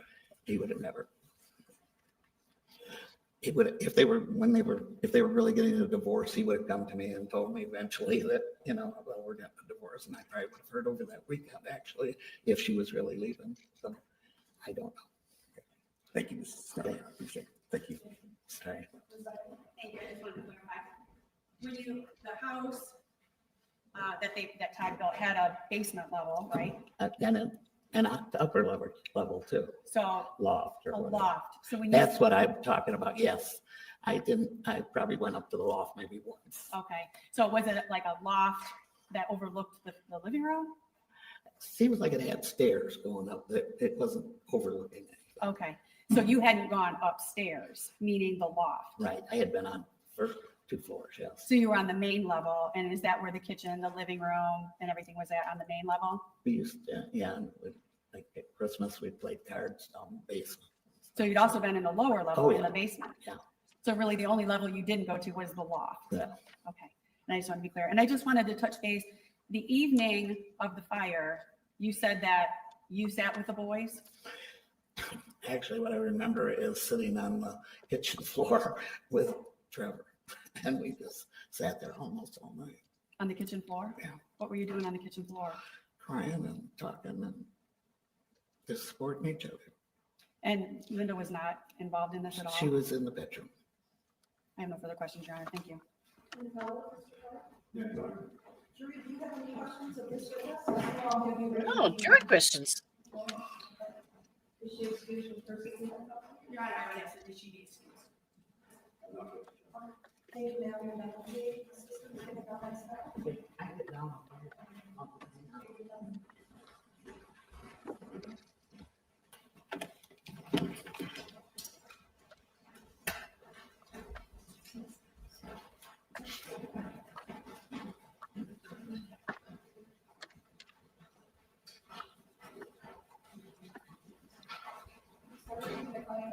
Thank you, Your Honor. You can follow that detail 29.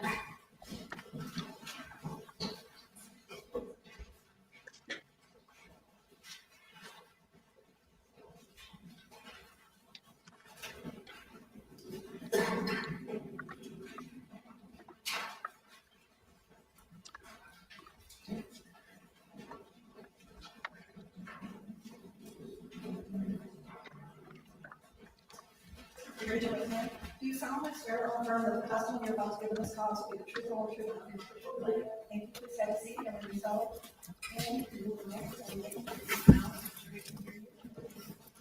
Just me, or is that really noisy? Yeah, a little bit easier this way. Yeesh. Tony Evans, EVANS. Thank you. What is your current occupation? I'm currently employed at the Van Buren County Sheriff's Office, And how long have you been there? over 26 years. In what capacity were you working with the Van Buren County Sheriff's Department on January 7th of 2007? I was a K-9 deputy. You were, pardon me, a what? A K-9 deputy. K-9 deputy. K-9 meaning you have a dog. Yes. And were you dispatched to a fire on that day at approximately 3:30 in the afternoon? I was. And do you recall the location? The 66,000 block of County Road 215. Is that in Lawrence Township? It is. Van Buren County, state of Michigan? Yes. Do you recall approximately how long it took you from the time you were dispatched till the time you got to the property? About 7 minutes. And were you the first emergency responder or law enforcement to arrive? I was the first law enforcement. There was a firefighter, first responder that was there before me. Do you recall who that was? Steve Leach. What did you observe when you first arrived at the home? So when I pulled in a long dirt driveway, heading back to the west to a 2-story yellow home, I pulled in, it parked off to the right about 3/4 of the way down. I saw heavy smoke on the north side of the residence. It was going up and a little bit to the north. Then I saw flames on the south side and smoke coming out of the second story windows. How long was that driveway approximately? Approximately 250 yards. Was it a flat driveway? Did it angle up? If I remember, it had just a little incline going up to it, to the west. You said that you saw the smoke going up. I think you used your hands in a motion to show going up. Was there any smoke coming out of the sides of the home? I don't remember any smoke coming out of the sides. I remember coming out of the second floor. It was pretty clear, actually. So coming down the drive, you could clearly see the sides of the houses? Yes. Could you clearly see the yard? Yes. And you said you saw fire in the second story? There was fire on the south side of the residence that I could plainly see. There's also some smoke. There was heavy smoke on the north side of the residence. What were the weather conditions at that time? When I pulled in there, I don't remember it raining. It was cloudy, a little overcast. Eventually it did start to rain though, sometime down the, I'm not sure the time frame of it when it started to rain. Sometime after you Sometime arrived, it after I started to arrived, rain? correct. And then did the weather change from the rain? Went from light rain to heavy rain to snow. And that was later on? Yes, it was later on. Would that have been after it was dark? Remember it raining. So it was about 3:37, 3:46, if I remember correctly. When you got there, correct? When I got there. January of that time, I'm not sure exactly what time it got dark out. Obviously it gets dark out earlier in January here in Michigan. So I think it was maybe light out when it started raining as well. Do you have any problems going down that 250-yard driveway? I did not. And then how far down the driveway did you get before you parked? About 3/4 way down. I parked off facing the north. And why did you park before the house? I knew that first responders would be showing up, fire department. So I pulled off that way because it looked like there's only one ingress or egress going to that residence. And then did you walk then from your car to the residence? I did. Do you recall the condition of the driveway as you were walking on it? It seemed fine to me. And then as you approached the house, what did you see? So I saw subjects on the north side of the residence. About 5 people on the north side of the residence. I walked up there and they were attending to Mr. Stermer. So I want to stop you real quick with on the north side of the property. Can you give the jury an explanation of what the terrain is on the north side and how that house is situated with the terrain? So terrain-wise, it was a grass, with a slight slope going down. And then it looked like there was maybe a driveway that they used to pull around to the back of the house at some point, but that would have been dirt. And so then did the terrain go, did it go all the way down to then the lower level? It dipped down to the west. And so where were the people that you saw situated in like with that terrain? About 20, there's a green fuel oil tank that was there. So they're about 20, 25 yards to the north, maybe northwest from there. And were they on the slope down that you described? I don't remember being on the slope down, no. Okay, you know what I mean when I'm talking about the yard sloping down? Yeah, They- we weren't on the slope, no. Okay, so you were on up the flat part. higher? Yes. Okay. And do you recall who was on scene there? You said there were several people when you arrived. Mike Matheny, Connie Calhoun, Steve Leach, who was from the fire department, Dr. Masali, who was a neighbor, and Linda Stermer. And what did you do then when you first arrived and saw this group of people? I went over there, noted there that Mr. Stermer was on the ground. I noted Linda Stermer was laying on top of him or on top of him. I want to stop you there. So she was laying on top of him? No, she was on top of him. And can you describe how she was on top of him? So he was laying down, and she was, I'd say, knees to the side of him. Straddling him? With his head. Can I show you real quick? Yeah, would that help if you, could you go down and show the jury then how she was? He was laying down here on the floor, and then this Can you hear so he was laying Here, down. she's gonna get a microphone first. So he was laying down on the ground. Say this is him, and there's his head. She had her knees here, and she was down like this on top of him. And where was his head? Right here. So she was face to face. Were her legs straddling his body? No. So she was to the side of To him, the but side. then face to face with him. Correct. How close was she to him? He was on top of him. Thank you.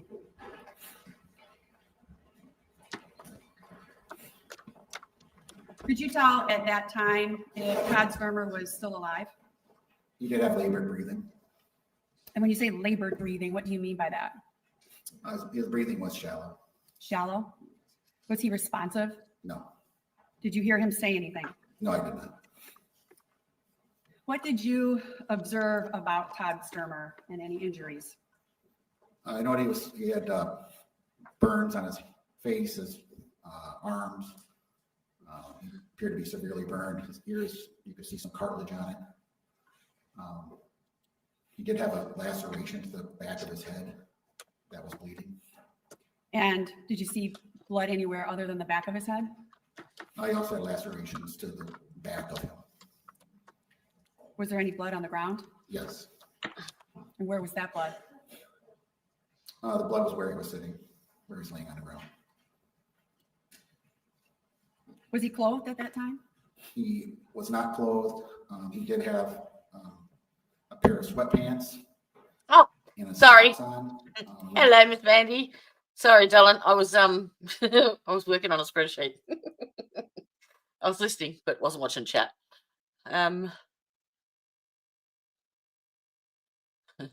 Last thing I saw was banana. Lauren Slime is also okay. Yeah. Hello. Jeez, was I working on that for 10 minutes? Sorry. Oops. Hello, everyone. Yeah, no, it was the feedback on the thingy. Who's and what's it? Deputy looks like he's been on.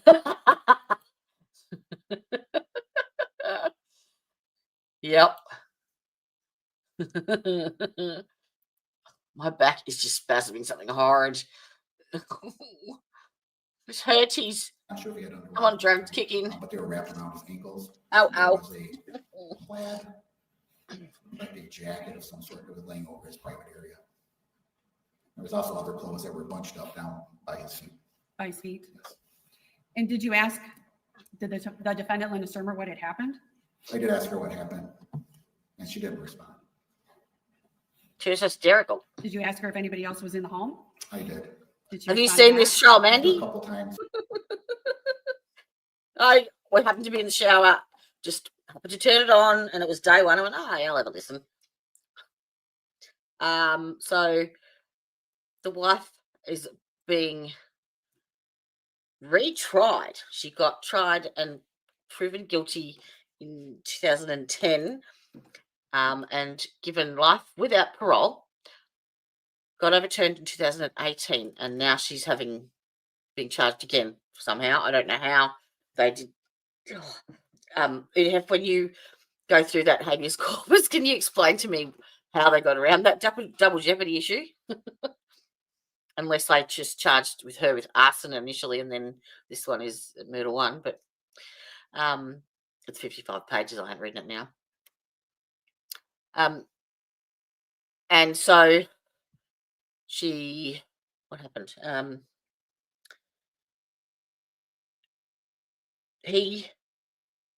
She apparently had a history of beating him up, allegedly. This particular day, she said that she saw him and he was on fire, and then he managed to run outside, and they were on a property, and she jumped in the van to go and get help and ran him over. Yep. Oops. She said no, or she shook her head no, and then said there may be some cats. You're just watching trial 1 now? and you're watching trial 1.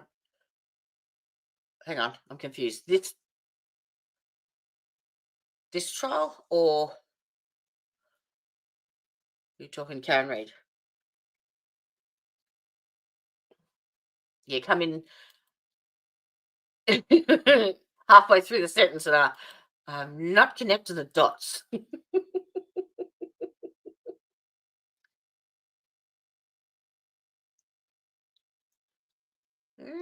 Waiting. Hello.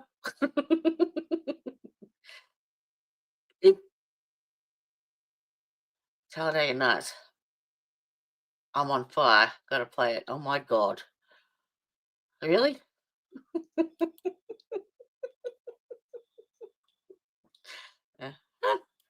Can I have what you're having? The only thing I can do is this. If you ain't first, you're last. Love Talladega Nights. Love it.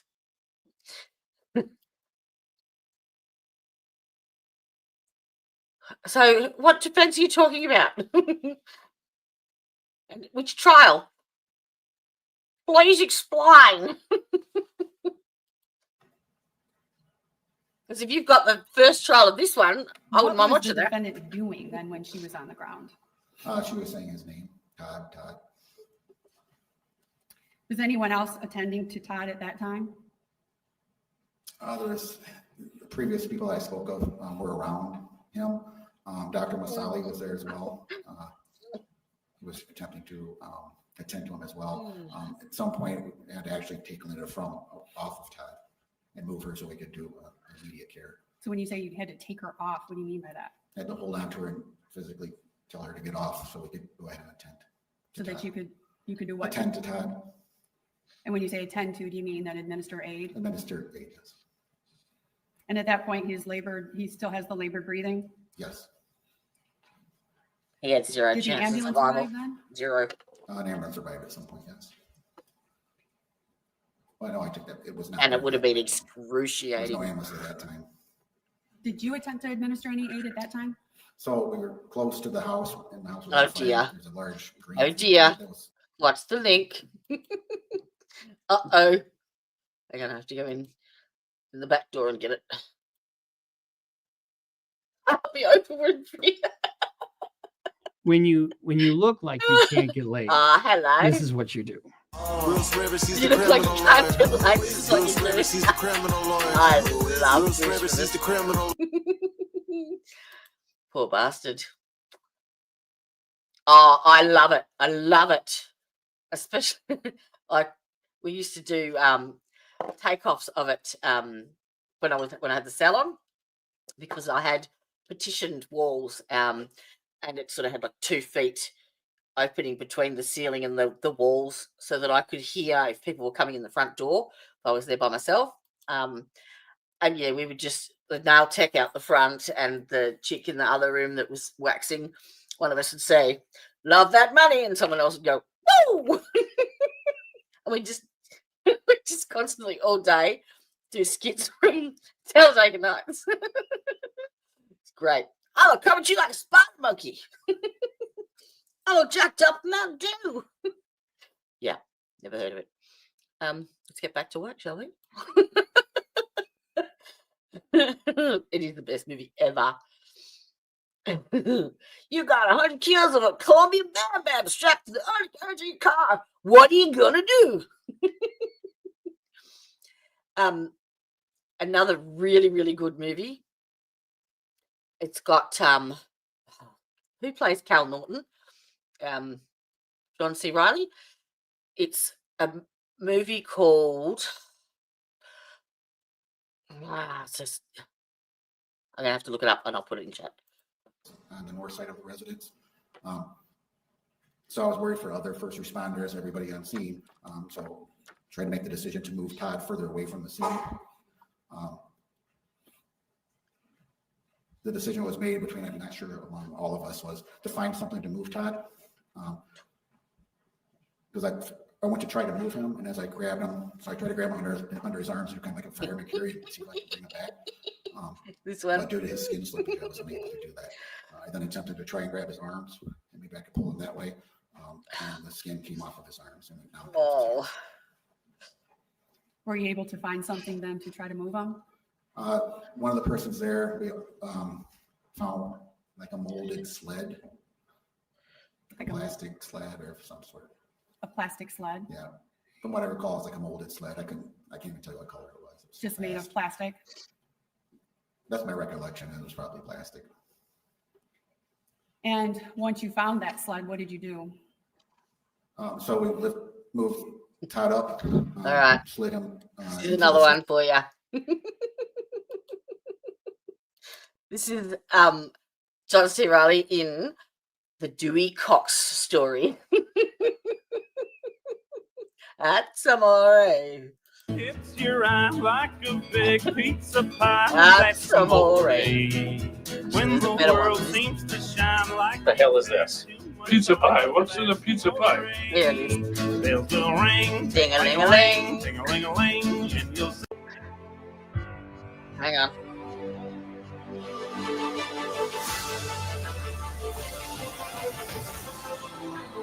Hang on. I'll put it full screen. It's an ad. Mr. Cox, This is grouse. I heard you were looking for a new backup singer for your new duet. You heard right. I was wondering if you might like to give me a try.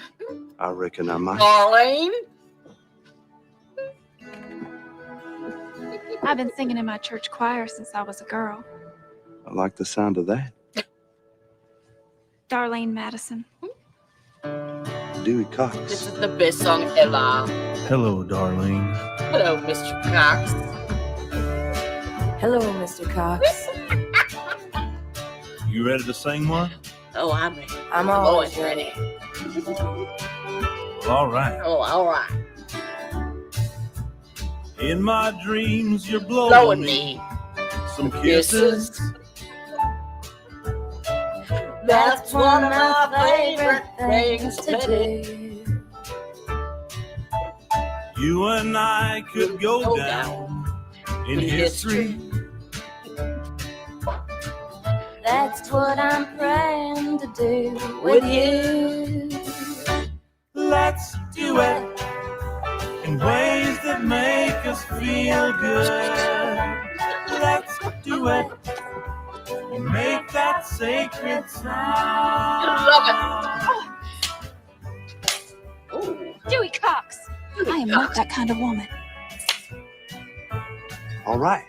Well, that doesn't mean that we still can't be friends. Okay. Well, then here's to us being great friends. I can't. We're friends. I'm gonna beat off all my demons. That's what loving Jesus all about. Looking in your eyes, I start believing. Let's bring this whisper to a shout. Let's do it in ways that make us feel good. Put two and two together, perfect harmony we found. We know it's all natural. Let's do it. I just want to make out what you're saying. Read my lips, it's what you're looking for. here I am a sneaking behind you. I like this bit.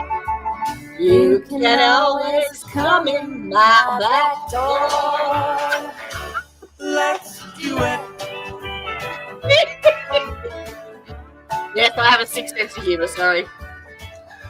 This one really tickled my fancy though. That the whole movie is a piss take of the music industry, and the first time he opens up the like the green room, and they're all smoking reefers, and he's like, "What's that?" It's like, "It's marijuana, Dewey. You want nothing to do with this." What does it do? Well, it makes you happy and relaxed. Of course, he starts. And it goes all the way until he develops a massive cocaine addiction. Sorry, that's not funny. All right, let's get back to it. So it's the Dewey Cox. I'll put it in chat because it's spelt phonetically. And then moving them about 100, 125 yards. Yeah, it's grouse. So funny. Away from the fire scene. And once you got him moved, did other people arrive? Yes. And who arrived? So the fire department arrived, the ambulance arrived after a little bit there. I also got a hold of my sergeant. I relayed stuff on the radio to him about. The music's actually quite good. Also, Deputy Gary Russ from the Van County Sheriff's Office arrived. I think I'm going to have to lie down though, but I'm back. Because after we moved him, we got him up in that corner over there. He stopped breathing. So did you attempt to administer any other aid at that point, or did they take over then with the CPR mask? We all began doing CPR and compressions. I think it was 3 or 4 of us that did. Oh, I hope I get copyrighted for that. EMS, if I remember correctly, was on the scene. They asked us to continue doing that until he was pronounced. And so at that time, he had stopped his labored breathing, but you were still continuing CPR. Yes, and as we tried to do CPR on him, no more air would go into his mouth. Yeah. Did you observe the Ford Ecoline van at any time on scene? I did. And when did you first notice that?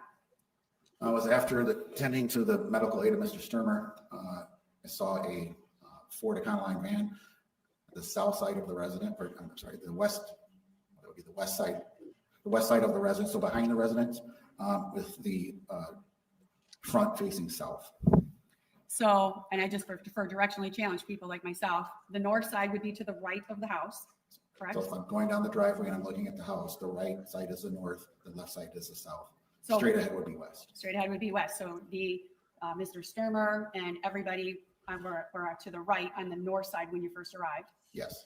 And then the van was in the rear of the home. Yes. And was it facing towards the victim and towards the people, or was it facing away from? It was facing away. Anything you observed unusual about that van in the backyard? I was running. I could see smoke coming from the tailpipe. How close was it to the home? It's fairly close, maybe 5 to 7 yards. And it was still running? Yes. When you talked about moving Todd, where did you move him to now that we have a better concept of direction? So when we moved him, if we're facing the house, coming up the driveway to the north, and then a little bit back to the east. So kind of farther, coming towards the backyard. Yep.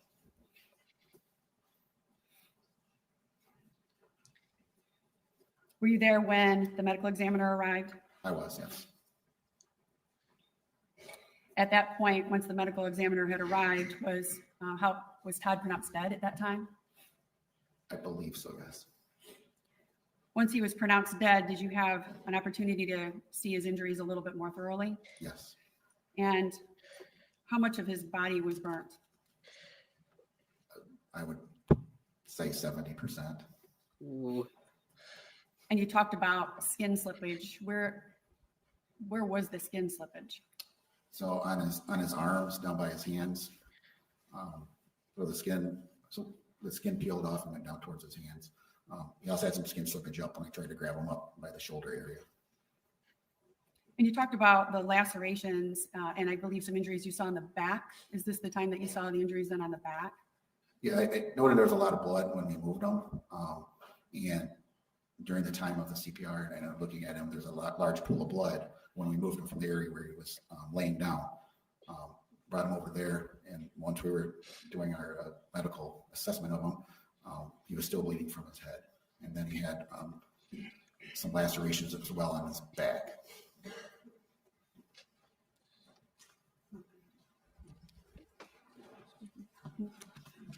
Your Honor, I believe that defense counsel has stipulated to People's Exhibit number 1, which includes. Hello, baby.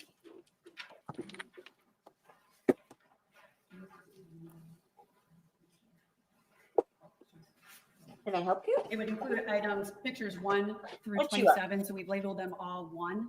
So it'll be 1-1, 1-2, 1-3. And I believe we have a stipulation to admit these photos.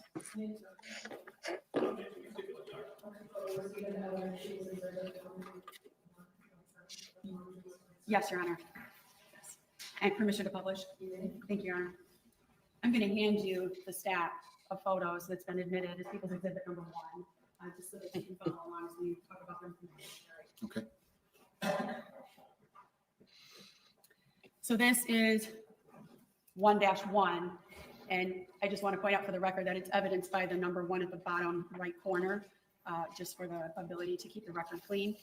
Can you tell the jury what we're looking at in item 1-1? So that appears to be where Mr. Stermer was laying originally before being moved. I also, it was marked with a flag as well. So the flags were used for what purpose? So the weather started getting bad, started raining, then started heavy raining, then it started to sleet, and then it started to snow. So the reason I used the flags was to mark where he was at, and I also saw some tire impressions from what appeared to be from the van going through the grass and back to the van. And did you also mark the tire impressions? I did, yes. So I'm going to ask you, if you see places where you've marked tire impressions, if you could also then describe that to the jury. On Exhibit 1. Did you see any on Exhibit 1?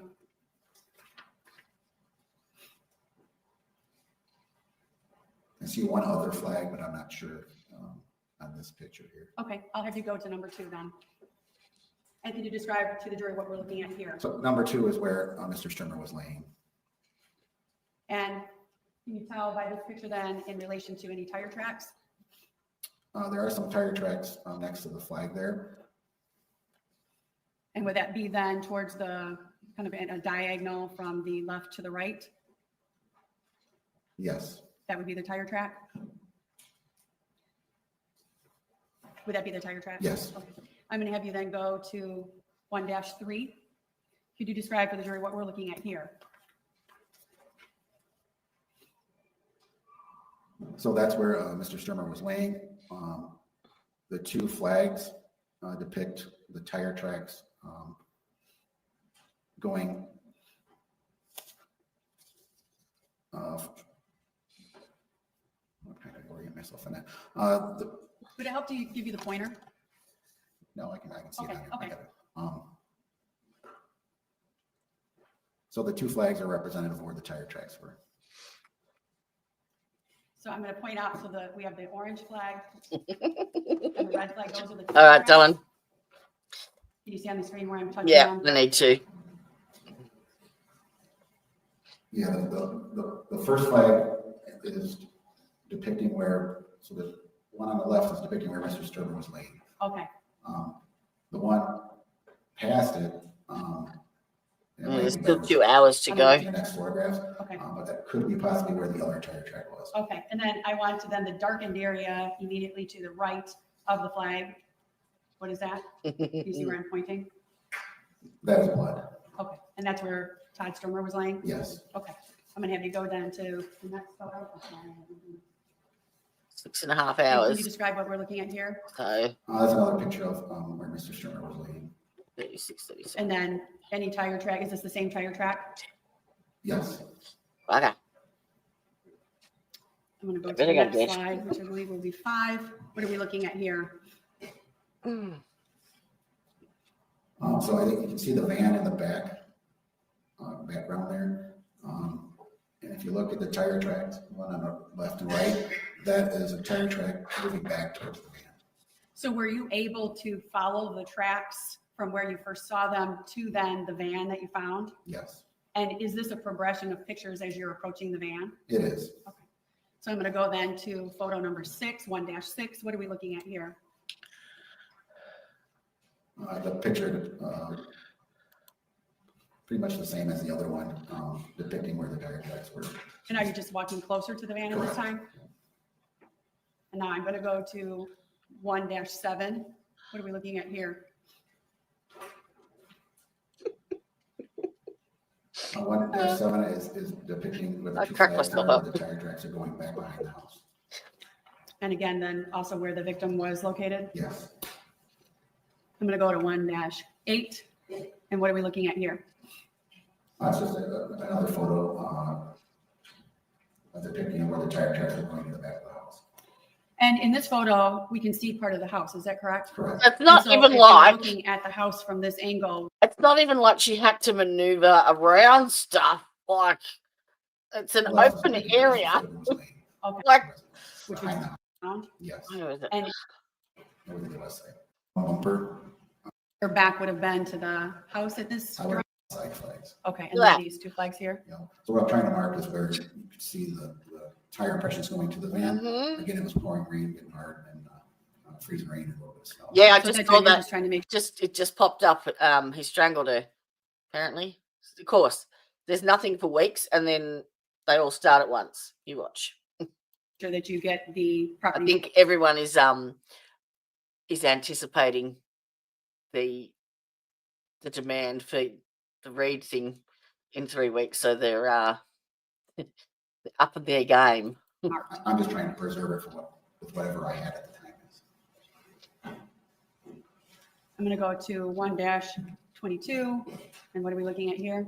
So what I'm trying to depict there is if you look on the left, there's the flags going kind of rounded back towards the van. So on the right side, you can see the flags going back towards the van. The left side, flags going back towards the van. So trying to capture how the van went around and parked. So you were able to then, let me ask you this way, were you able to see where the van started and where it ended? Initially, yes. And you were able to follow that entire path? Yes, I followed it from, not necessarily all the way from the front, but where I could see some tire impressions, I followed that to go around to the back of the van on that north side of the house. Do you know how much you could see prior to Mr. Stermer's body? How much of the tire tracks you could see prior? It wasn't a heavy impression, it was just a mild impression. It's like someone drove through your grass. Was the ground more solid there? At the time, the ground was more solid. There may have been just a little bit, it may have rained there before, I don't know, I'm not sure if it rained there before. But there was just a little bit of mud. And then you were able to then track it up to the point of Mr. Stermer's body, Yes, and then you were able to track them going to the backyard. yes. Was this a fluid track? Meaning, did you see any detours off of that curve? I did not know. Okay. So you were able to follow it in a pretty smooth curve. Yes. I'm going to go then to 1-23. What are we looking at here? Again, depicting where the tire tracks were leading to the van. And that's donated by the red flags. Correct. 1-24. The same thing, I think. Is anybody watching then?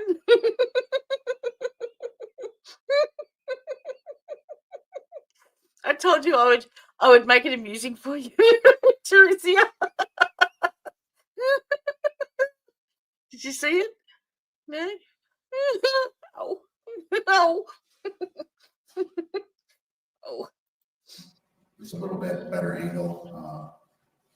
I think you can see a little more on this picture where the flags are going back towards the van. And I want to ask you, are those flags going in 2 separate lines? Correct. So the flags it would be more in the middle of the screen.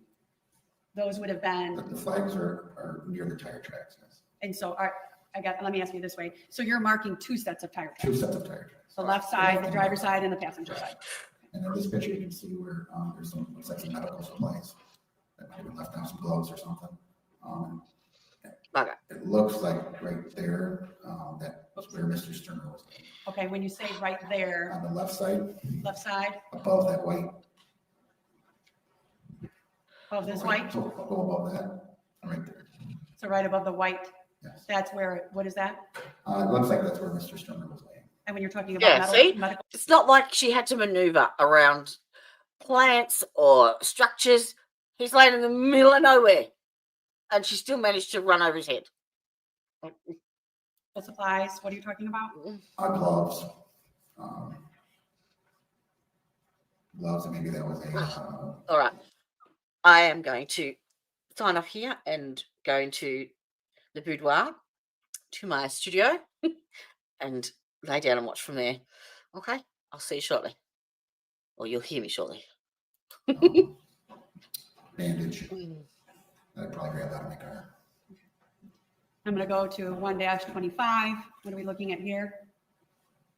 It's another picture depicting the tire tracks and showing where Mr. Stermer was laying.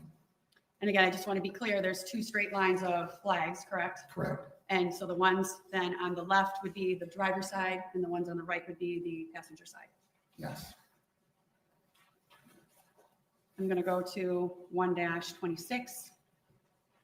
It's depicting pretty much the same thing. I think you can vaguely see the van up on the left-hand side there. At the top of the photo? At the top of the photo, yes. So the van, is that the van there? Correct. At the top? Yes. I'm going to go to 1-27. And what are we looking at here? That's another photo depicting the tire tracks.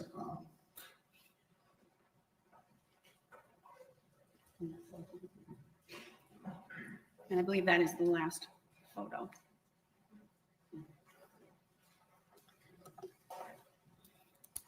Did you take any injuries of any photos of Mr. Stermer's injuries? I did not. After you had taken the pictures, mapped everything out, at some point were the detectives called? Yes, I called my sergeant at the time, George Franks. I asked him to come out, and he came out, and the decision was made to call our detective bureau up. And who did you call? Detective Macielski, Detective Rout, Lieutenant Stump.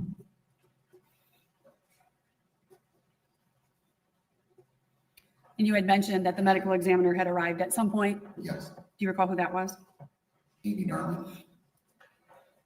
Did the fire department arrive while you were present? Yes. Were you able to obtain information about that van that was in the yard still running? Yes, by running it through the Secretary of State system. Did you determine who owned the van? I believe it was owned by the Stermers. Not sure what name it's registered up to. What was done with the van? I was told. Do you know where it was taken? I believe it was taken to Decatur Towing. And why was it taken there? The decision was made by the detectives to preserve the van for evidence and continue on. Was the rain concerning at that time? That was, yes. At that point, did you continue on with the investigation or did the detectives take over? The detectives took over. After they took over and started their investigation, did you receive any physical evidence from the Detective Bureau? I got some clothing that was given to me by Detective Macielski and Sergeant Franks. And were you aware of whose clothing or what that clothing was at that time? I was not. And what was done with that clothing? It was wet. Might have been some blood on it. I was asked to go take it to our crime lab at the sheriff's office and hang it up. And why was dry it out? Was that the reason it was hung up? Yes. And you said it was bloody and wet. When I hung it up, I noticed there was some wetness on it and some blood. And then that was that in a secure area that it was hung up? Yes.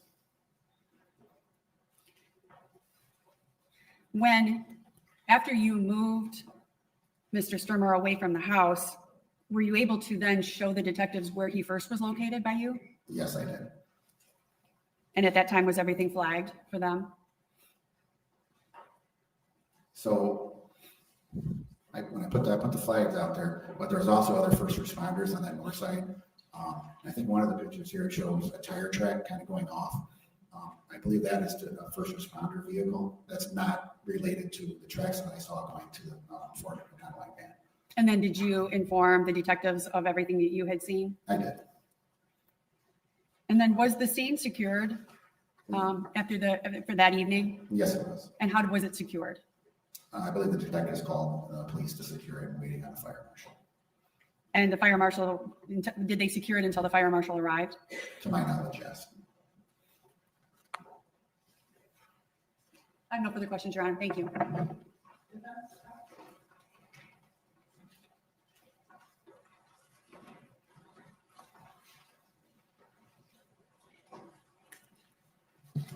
Good afternoon. Good afternoon. How are you? Good, how are you? Good. Just have a few questions. I want to go over some of what you observed when you got to the scene. First of all, you said that you saw Linda and you showed us she was kneeling over Todd. Correct. She was screaming his name, wasn't she? She was yelling Todd, yes. She was hysterical, essentially. Right? She was yelling his name, yes. And Loudly? Loudly, yes. Out of control? I wouldn't say out of control, but yeah, she was yelling his name, Todd, Todd, Todd, over and over. Did you help get her off of Yes. him? You were looking at some of the photos, and we saw the photos of the blood on the ground. Remember that? Correct. And comparing it to the tire tracks, right? There was no blood that you observed at the scene on the tires themselves. Is that right? I didn't observe it on the tires, no. In fact, we saw the blood on the bumper. Remember that? The brush guard, you called it. Yes. And the brush guard is about what? 10 inches off the ground? I'm not 100% sure how far up that is, but. Roughly? Roughly. Okay. 10 inches off the ground, and it was inside the tire, wasn't it? Yes. Right. You didn't see any evidence of any blood on the vehicle itself that would suggest the tire impacted Todd, fair? Yeah, I did not know. Right. The Econoline van was taken to Decatur towing, and you had nothing to do with it after that? I had nothing to do with it, no. The clothing that you took, did you know it was Linda Stermer's clothing? Don't recall if I was told that by Verge Franks or by Maciowski. One way or another, you don't know. One way or another, I don't know. But you took it to the crime lab, right? Correct. And you stored it personally in some area? So the sheriff's office has a secure crime lab area. So you could go in there and hang up stuff, any type of evidence. So you do fingerprints in there if you were trying to get lien prints off of an item. If you were a crime technician, etc. Are you a crime technician? In 2002, I went to a basic 35-hour class that covered basic crime scene. In 2007, January 7, 2007, you were not a crime scene technician for the Van Buren County Sheriff's, fair? Well, I would get called out sometimes to do fingerprints, basic stuff, castings of a tire, but any advanced crime scene technician, no. Okay. Were you aware of the policies of the Van Buren County Sheriff's Office with respect to how evidence is stored and secured? I'd imagine I was at that time. You can't just tell us as you sit here today, fair? Fair.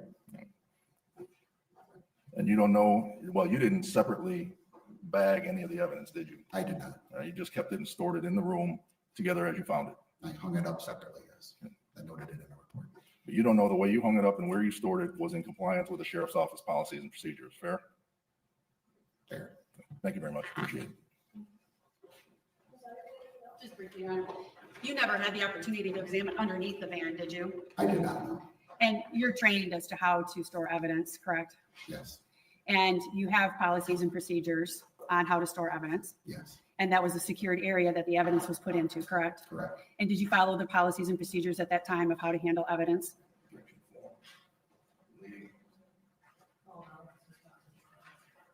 I did, yes. Thank you. To my knowledge, I did. As an officer, do you review policy and procedures? Yes. And are you informed by command staff of what policy and procedures are? Yes. And do you follow policy and procedures as given to you? Yes. I have no further questions, Your Honor. When I asked you just a second ago, were you aware of the policy of securing and storing the evidence on January 7, 2007? You told me you didn't know, right? I did not know the actual policy and procedure on that date. Okay. You generally you were aware of the policies, how you're supposed to do it.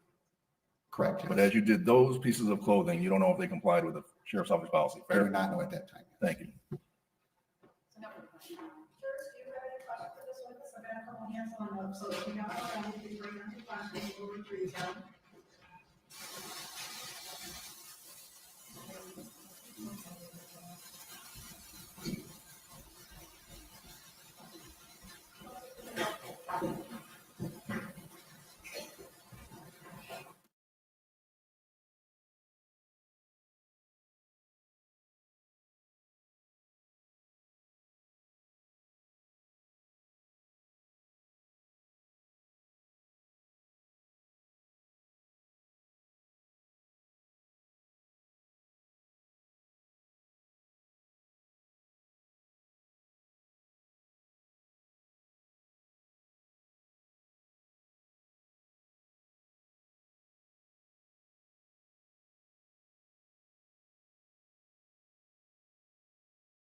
Some questions from the jury, sir. No objection from counsel.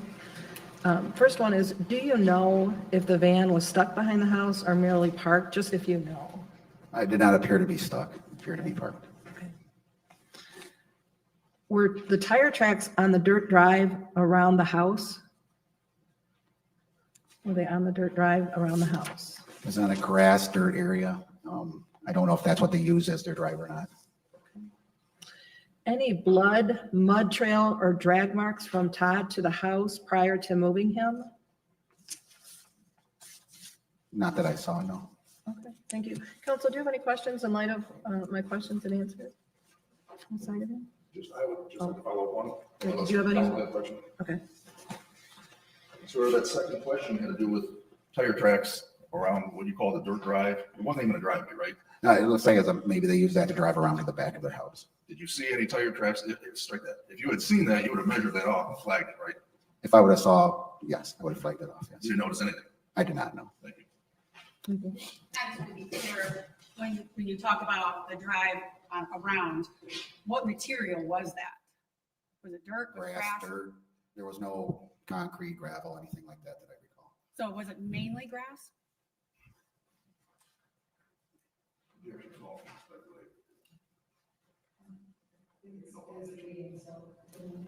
How much of it was grass?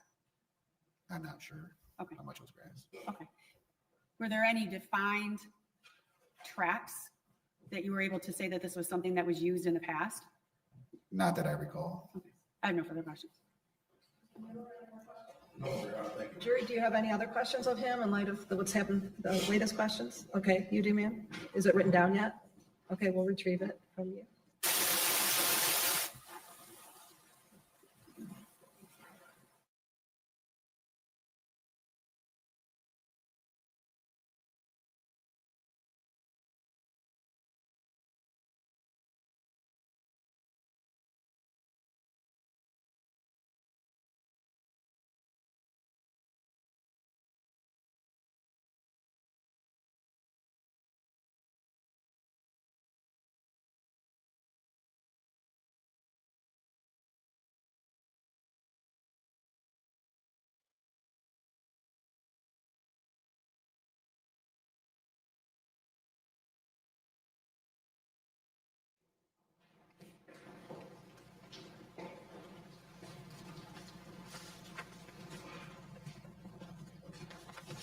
Another question from the jury.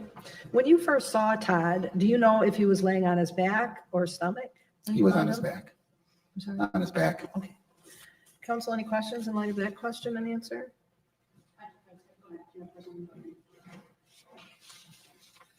Sir, I think you said you were about the fifth person to arrive. Fifth? There is Masali, Matheny, Calhoun, and Leach before you. Correct. And Liddell. That I remember, guys. Okay. So you're the fifth person. You don't know how long it was from the time Todd Stermer was first found by Mr. Matheny to the time you got there. Fair? I do not know. So when you got there, he was on his back. Fair? Yes. And you don't know what had transpired with respect to Matheny, Masali, and Ms. Calhoun before that, right? Correct. In terms of whether he was on his back or he was on his face. Fair?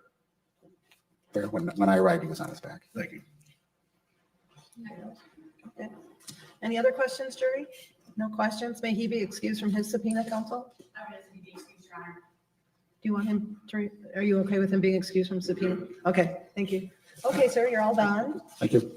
I'll take those exhibits. Jury, we'll take our lunch break now. I'll have you return directly, thank you, to the jury room at 1:30.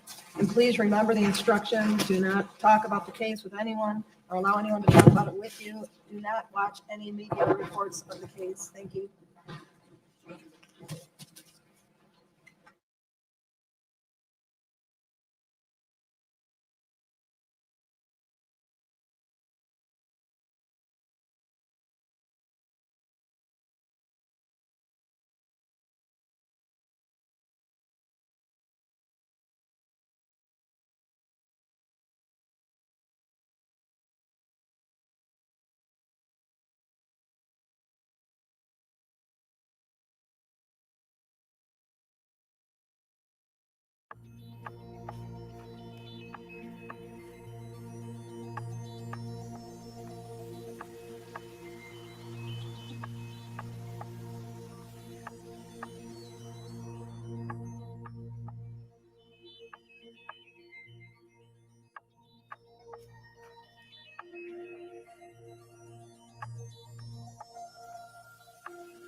Ms. Irene, you may call your next witness.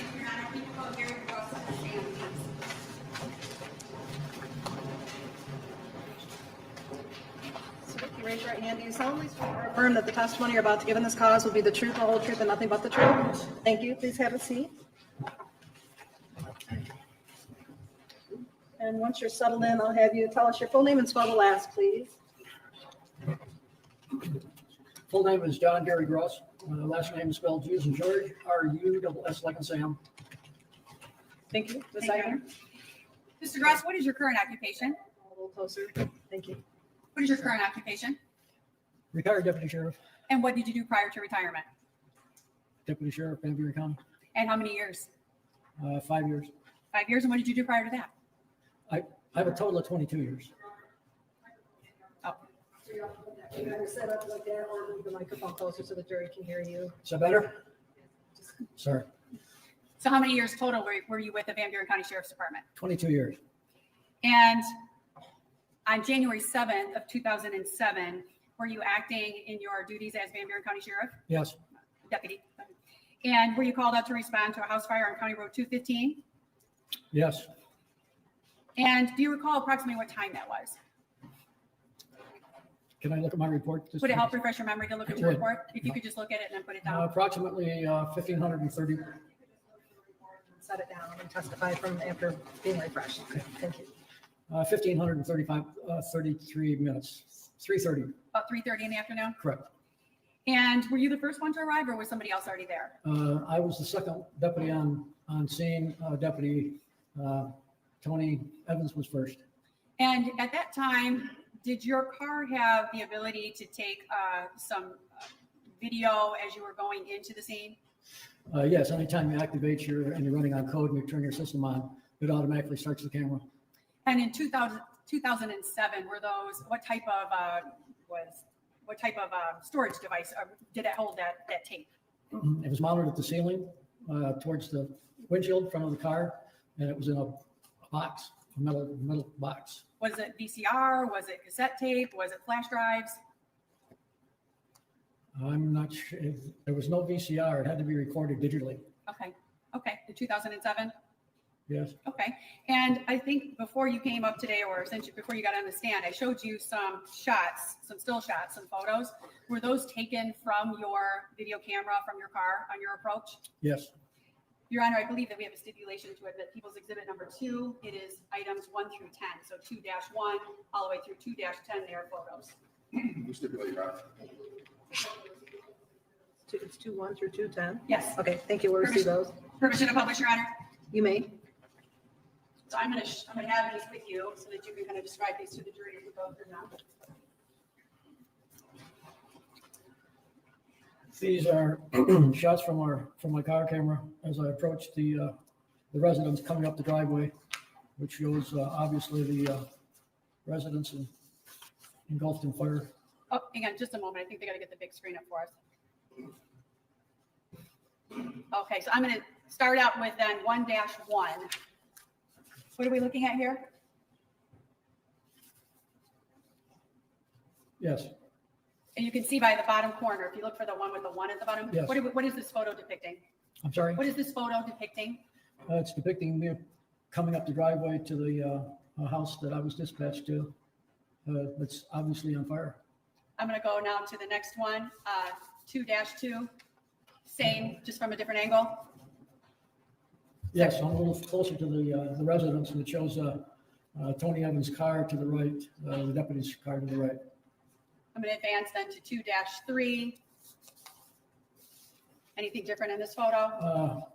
Not much different other than the fire is spreading relatively fast. I mean, you don't like. No expert.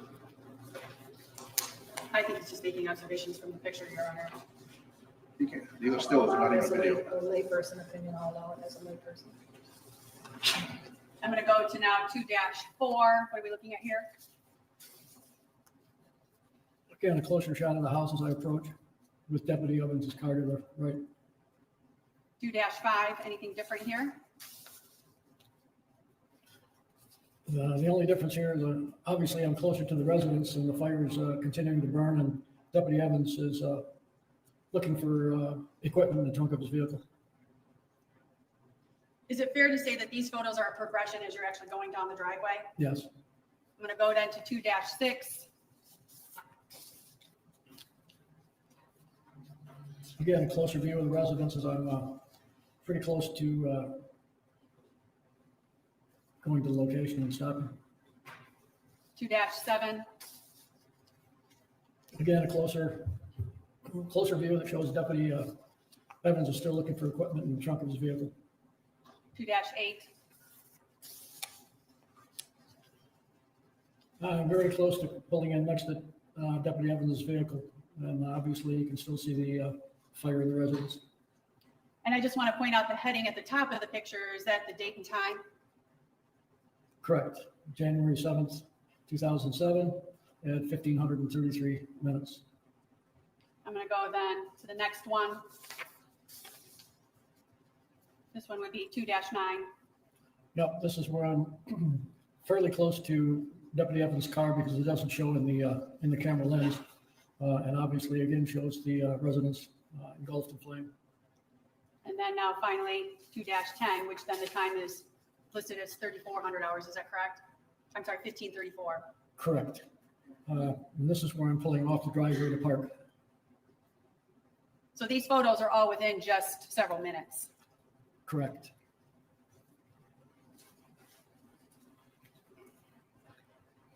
Once you arrived, what action did you take? Just before I got there, Deputy Evans asked me to get the resuscitator mask for my equipment and bring it up to his location. And then he directed me to go with him to the one side of the house. I believe it was the north side. I'm not sure. And I didn't know why at that point in time. So did you grab the mask? I did. And did you proceed then to the north side of the home? Correct. What did you see when you got on the north side of the home? Saw a person laying on the ground that was obviously injured, obviously burned. And he was at that point breathing on his own. And we tried to assist as much as possibly could before the ambulance and the EMT people got there. Did you make any decisions about moving him at that point? Not originally. We started trying resuscitation and CPR. We couldn't find a carotid pulse, but he was still kind of gasping for air. But that had ceased pretty much. So we tried the CPR and the ventilating mask to try to stabilize him as much as we could. At what point did you decide to move him? I'm not sure who it was because we were busy with a burned subject. Somebody said that we need to move him farther away from the house because of the fuel tank. It was close to the residence and they were afraid there may be an explosion. And do you recall how you moved him? Again, I don't know who brought the particular item, but it appeared to be something similar to a hard plastic sled type container that maybe some person would use, like a child to go on a sled, or possibly a person could use it to put wood in it to tow across the snow it was hard plastic. It had probably 3, maybe 4 inch sides on it. It was not long enough or big enough to put his entire body in it. So did you assist in moving? I did. And did you assist in picking him up? No, we rolled him on the side. And got him, then were you able to get him into the sled? We did. And where did you move him to? We moved him away from the house. I'm going to guess, as far as I remember, probably 50, 75 yards. Was that towards the back of the house or the front of the house? It was towards the back of the house. You talked about using then the equipment. I believe you said the resuscitator mask. Was there anything else that was used to try to render aid? We did try to use the AED defibrillator because we couldn't get a pulse. However, the burns were so severe that we weren't able to use the patches to contact his chest because they kept sliding off because of the fluid weeping out of his body. So when you say the defibrillator, is that the machine that has the pads that stick on the chest? Correct. And those were the pads that would not then adhere to his body due to the burns? Correct.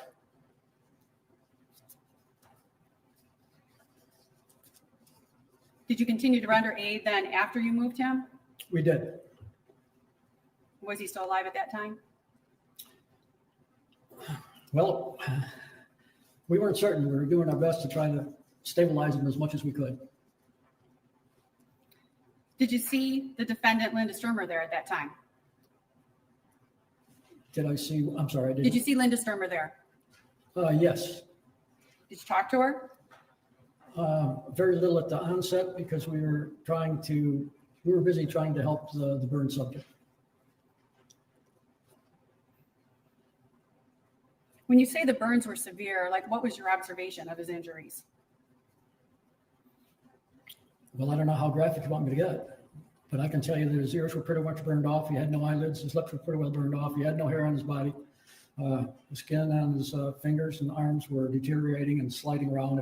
That's why we couldn't pull him out of the way. We had to put him in some type of carrier to get him away. Do you recall how long it was that you continued to try to resuscitate Todd before then emergency and fire got there? Probably an hour.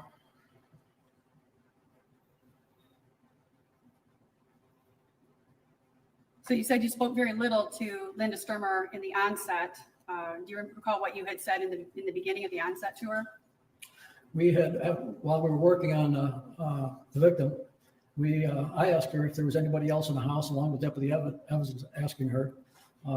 We had asked a couple of times. She said there was nobody else in the house other than a couple cats.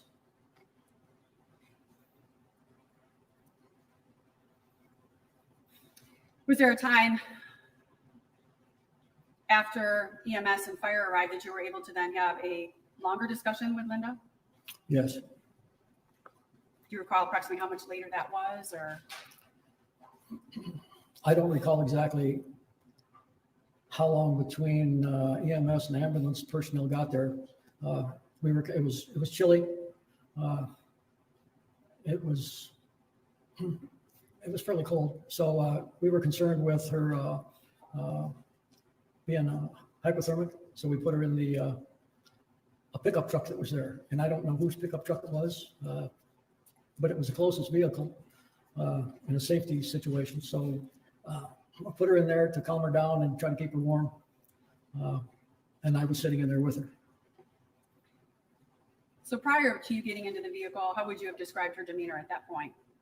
I'm sorry? What was her demeanor prior to getting into the vehicle? Her demeanor? Yes.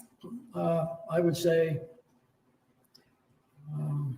at times kind of hysterical, kind of confused, also kind of quiet at times. Was she crying? Whimpering maybe, on and off. So you said you got into the vehicle with her, Correct.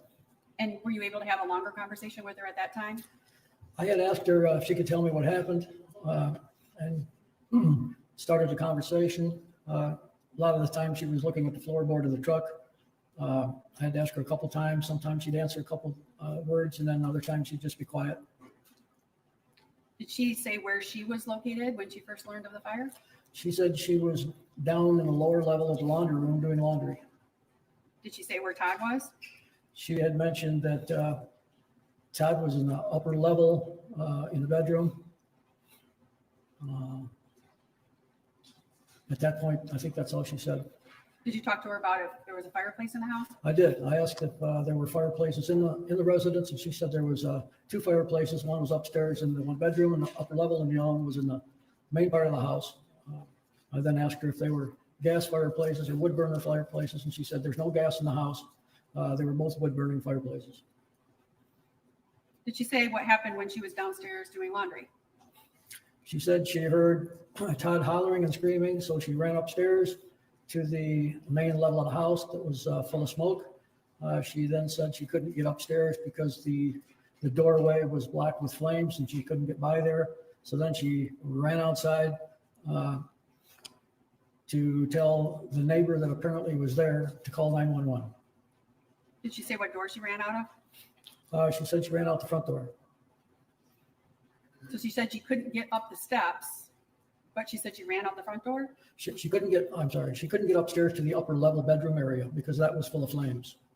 So she ran out the front door of the main entrance of the house. Did she tell you if she saw Todd at all? She said she didn't know where he came from at that time, but she saw him out in the yard. Did she say what she did when she saw him out in the yard? She said she got into her vehicle, her truck, and tried to drive around to get him some help. Did she say she was able to get him help or where she went? No, she said when she got in the van to drive around, she didn't know where he went. She couldn't see him anymore. And then when she finally drove around to the other side of the house, then he was out in the yard there. Did you say what was happening with him at that time or what she saw? I believe she mentioned that she was concerned, obviously concerned. He was hollering and screaming. She said, I know that he was hurting. And so I got down on top of him to try to keep him from hurting. She got on top of him to try to keep him from hurting? Correct. Where was she when you first arrived in relation to Todd? As I recall, she was with Todd, and Tony and I were trying to assist as much as we could. And we had to kind of push her away so we could administer what help we were able to do. And a couple of times she would come back and put her hands over his mouth and kind of have her face in front of his face, like she was trying to help, I guess. I don't know. So did she lay on him? At that point, no, I think she was kneeling next to him. But she put her hands on his mouth? Correct. Was she trying to administer mouth-to-mouth resuscitation, or was it just her hands? I'm not sure. Tony and I were doing the resuscitation and the CPR. So I'm not sure what her actions were. Other than you just seeing her put her hands over his mouth? Correct.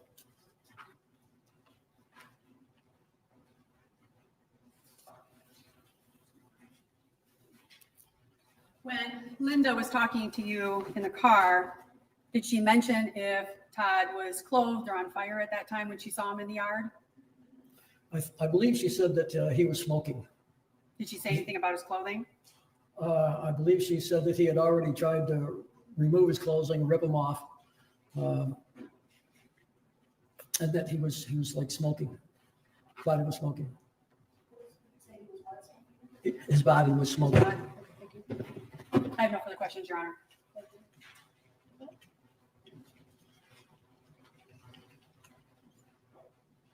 Afternoon, sir. Yes, sir.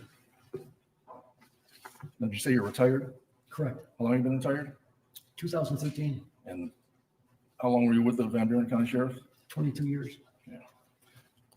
Let's go over some of your testimony, if we may. First of all, what did you do with the video of the vehicle? I did nothing with the video. You don't know what happened to it? During that time frame, whenever we drove in after our duty, it would automatically upload into a system, into the office. Okay. You don't know what happened to the video at all? I have no idea. So the fact that it's never been produced to us, you would know how that happened? No, sir. Okay. You showed 10 pictures. You were showing that, right? From your in-car video. Correct. 10 pictures from 15:33 and 51 seconds, so 3:33, 51. That's the first picture, right? Correct. To the last picture, number 10, 15:34 and 00. Correct. 10 pictures over 9 seconds. Okay. Can we agree that if you you were on scene for how long? Probably 2 hours, maybe 2.5. And during that 2 hours, is your in-car video running? Yes, it was. So if we had a video covering 2 hours, we'd be able to see the progression of the fire, wouldn't we, from your vehicle? I would assume you would. You're not a firefighter, right? No, sir. You're not a fire investigator, right? No, sir. Okay. You wouldn't know how to calculate the speed of a fire, right? No, sir. All right. When you said it was a fast-moving fire, fast is a relative term, isn't it? Based on the photo. Fast versus slow versus a normal fire. Fair? Fair. Right. So that's your subjective observation or opinion. It was a fast-moving fire compared to other fires you've seen. I don't know. All right. I can't answer that question, sir, because all fires are different. So That's correct. All fires are different, and you don't know what promotes a faster fire versus a slower fire, correct? I would think whatever's burning. You don't know all the factors that are involved, correct? No, I would. Okay, including the type of ventilation or the amount of ventilation that happens, right? Correct. You do need oxygen. You do know you need a lot of oxygen to feed a fire, right? Correct. All right. This person, or this, Mr. Russ is not an expert. He's not a fire expert. We didn't admit him as an expert, so he's asking him expert testimony questions. No. Let's be honest with his knowledge. It darn right is, and he said it's a fast fire. I'm going to allow it as cross-examination to his comment about it being a Thank fast you. fire. And if we had the video, we'd be able to see from the time you got on the scene until the time you left exactly how the fire was progressing. Fair? Sure. Now, you've testified that Linda Stermer, when you saw her, she was, as you said, hysterical. Correct? At times. Okay. And you've testified to that in past hearings, haven't you? I'm sorry? You've testified to that in past hearings, have you not? In this case, you've Yes. testified before, right? No, I'm sorry. I did not testify in the last hearing. May I approach? I only have one copy, Your Honor. Thanks.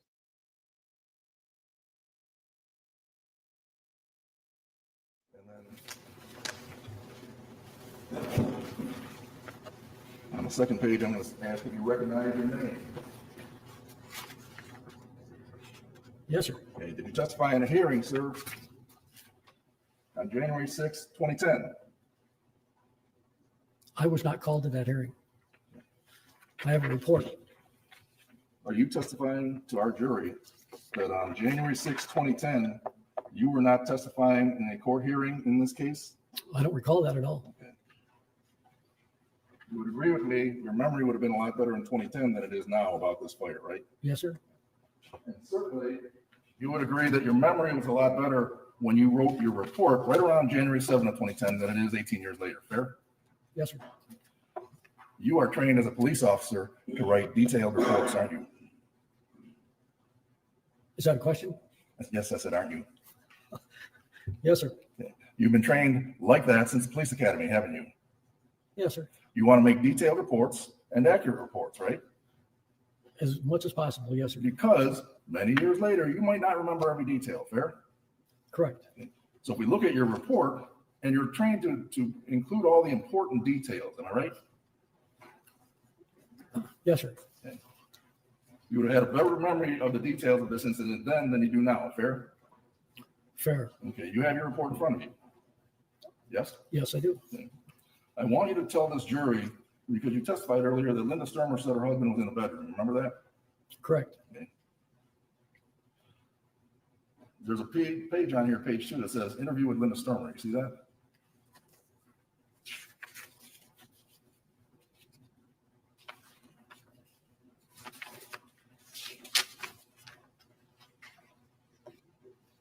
Yes, sir. Okay.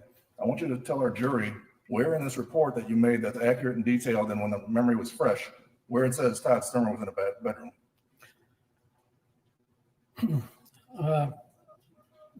The detailed report came from the senior officer, which was Tony Evans. Mine is a supplement report. It just is a supplement to what his report was. We're reading from the same report, right? I don't know.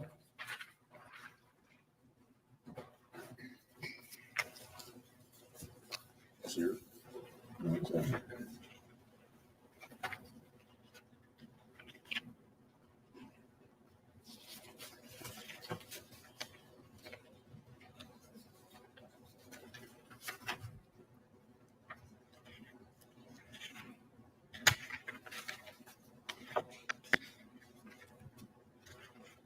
The format's a little different. And same wording? Without really going through it, I would say.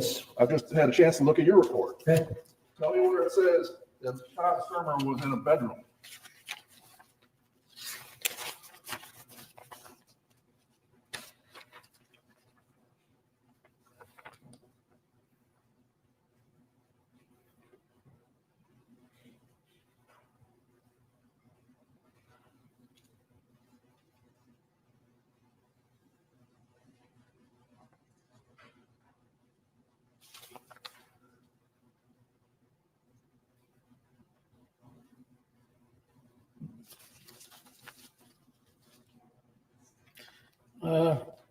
Right after it says that the interview with Linda Stermer says, I talked to Linda while sitting in the truck and asked her if she could tell me what happened. She said that she was downstairs doing laundry in the lower level of the house, and that Tom was in upstairs in the upper level with the fireplace. In the upper level with the fireplace. And just so we're clear, this is not a colonial house.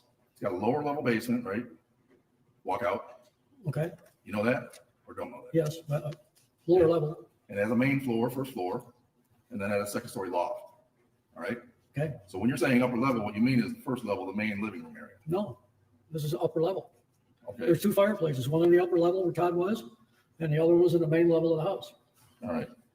You believe that Todd was in the upper level in the loft area then? Yes, sir. Now, when you were taking this report, she told you she was doing laundry, correct? Correct. In the lower level basement. Correct. And Todd was in the main level. No. Well, you're saying the upper level. She said it was an upper level. Okay. Do you know if there was a fireplace in the loft? I have no idea other than what she told me. She was doing laundry and she heard Todd scream, fair? Correct. While she's telling you this is 2 hours, within a couple hours of her husband being dead, right?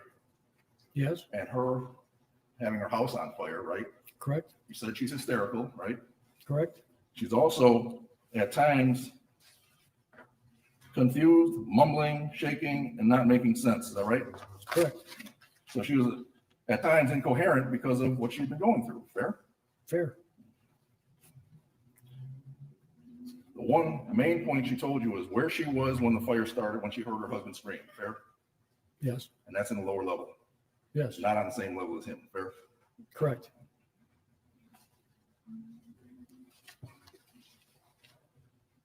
Now, in this report, you talked about the information that you observed at the scene. Fair?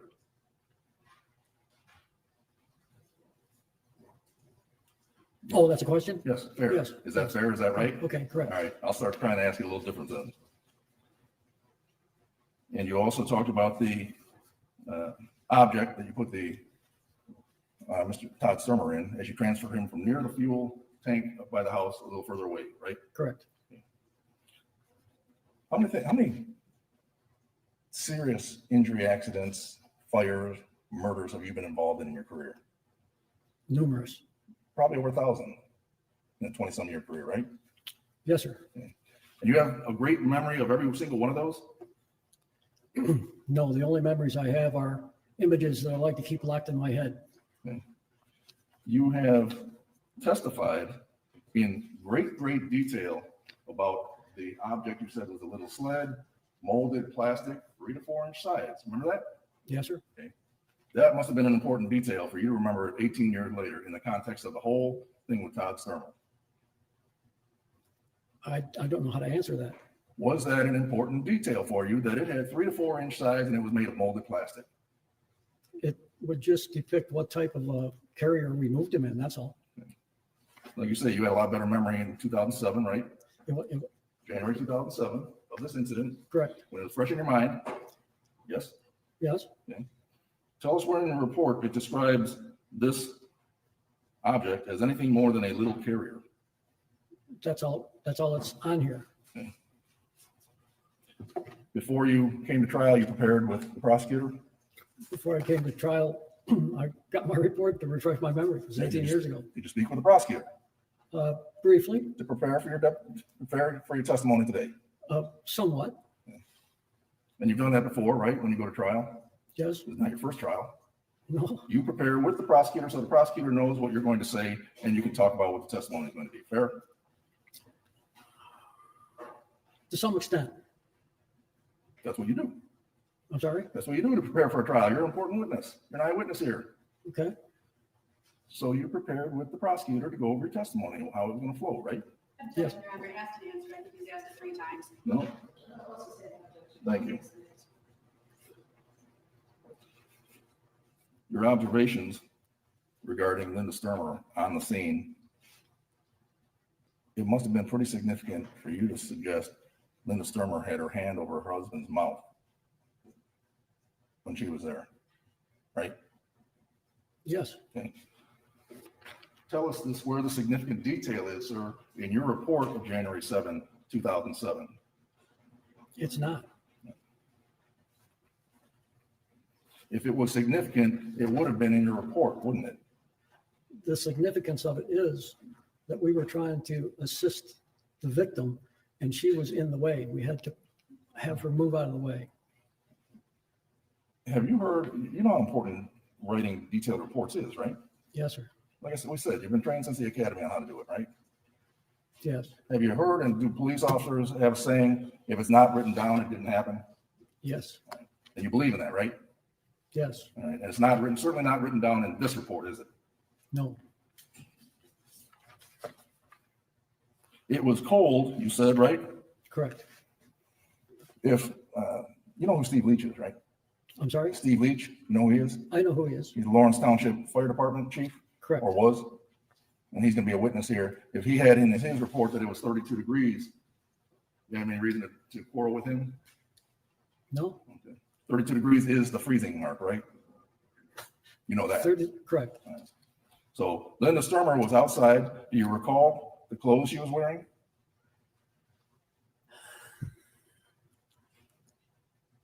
I don't know the exact amount of clothes that she had on. I can tell you that there was no winter coats or any heavy type clothing that I remember. Fair to say that from what you remember, she was not dressed for the weather. I would say so. And you also remember that she didn't even have shoes on. She was outside in her stocking feet. Okay, I don't recall that. You recall 3 to 4 inch size of plastic molded, but you don't recall any details about what she was wearing. Is that what you're telling our jury? Yes, sir. I don't have any more questions for you. Thank you. Thank you, Your Honor. May I approach, Your Honor? I'm going to show you what I have as your police report. And I believe you were able to read the first few sentences that Mr. Wolf asked you to read, but he didn't ask you to read the third sentence, and I think he stopped you, where it actually does talk about the bedroom area. Could you read that to the jury? After your comment, I think you read the first 2 statements. I asked her if there was a fireplace in the upper level in the bedroom area. She said yes, there were 2 fireplaces. One was in the upper level where Todd was, and the other was in the main living floor of the house. I asked if they were gas fireplaces or wood fireplaces. She said that there is no gas in the house, that they were both fireplaces. So you did actually put in your report that it was the bedroom area. Yes, I did. You just were not allowed to read that following statement. Is that That's correct? correct. And could it be that you remember the details of the sled? Because that's associated with your mind in moving, Todd? I'm sorry. Could it be that you remember the sled because you associate it with moving Todd? Yes. So as you're trying to lift up a man whose skin is falling off his body, you recall that vividly? That's the reason we used skid, sled, boat, whatever you want to call it, some instrument that we put him in, and we had to roll him on his side because we could not pick him up. And perhaps the details of that sled would remain in your mind as you're lifting him up and trying to put him over the ledge of the sled. Is that correct? Correct. And you made the comment about how he didn't fit. Correct. Did that stick out in your mind? Well, to clarify as best I can, I'm calling it like a plastic carrier with sides. It was not like a toboggan. It wasn't a backboard. It was something that you could slide across the ground for whatever purpose. I can tell you it was not as long as his body. And you remember that because you were trying to put his body in it. Correct. Did you ever go into the house? No. Did you ever even know what?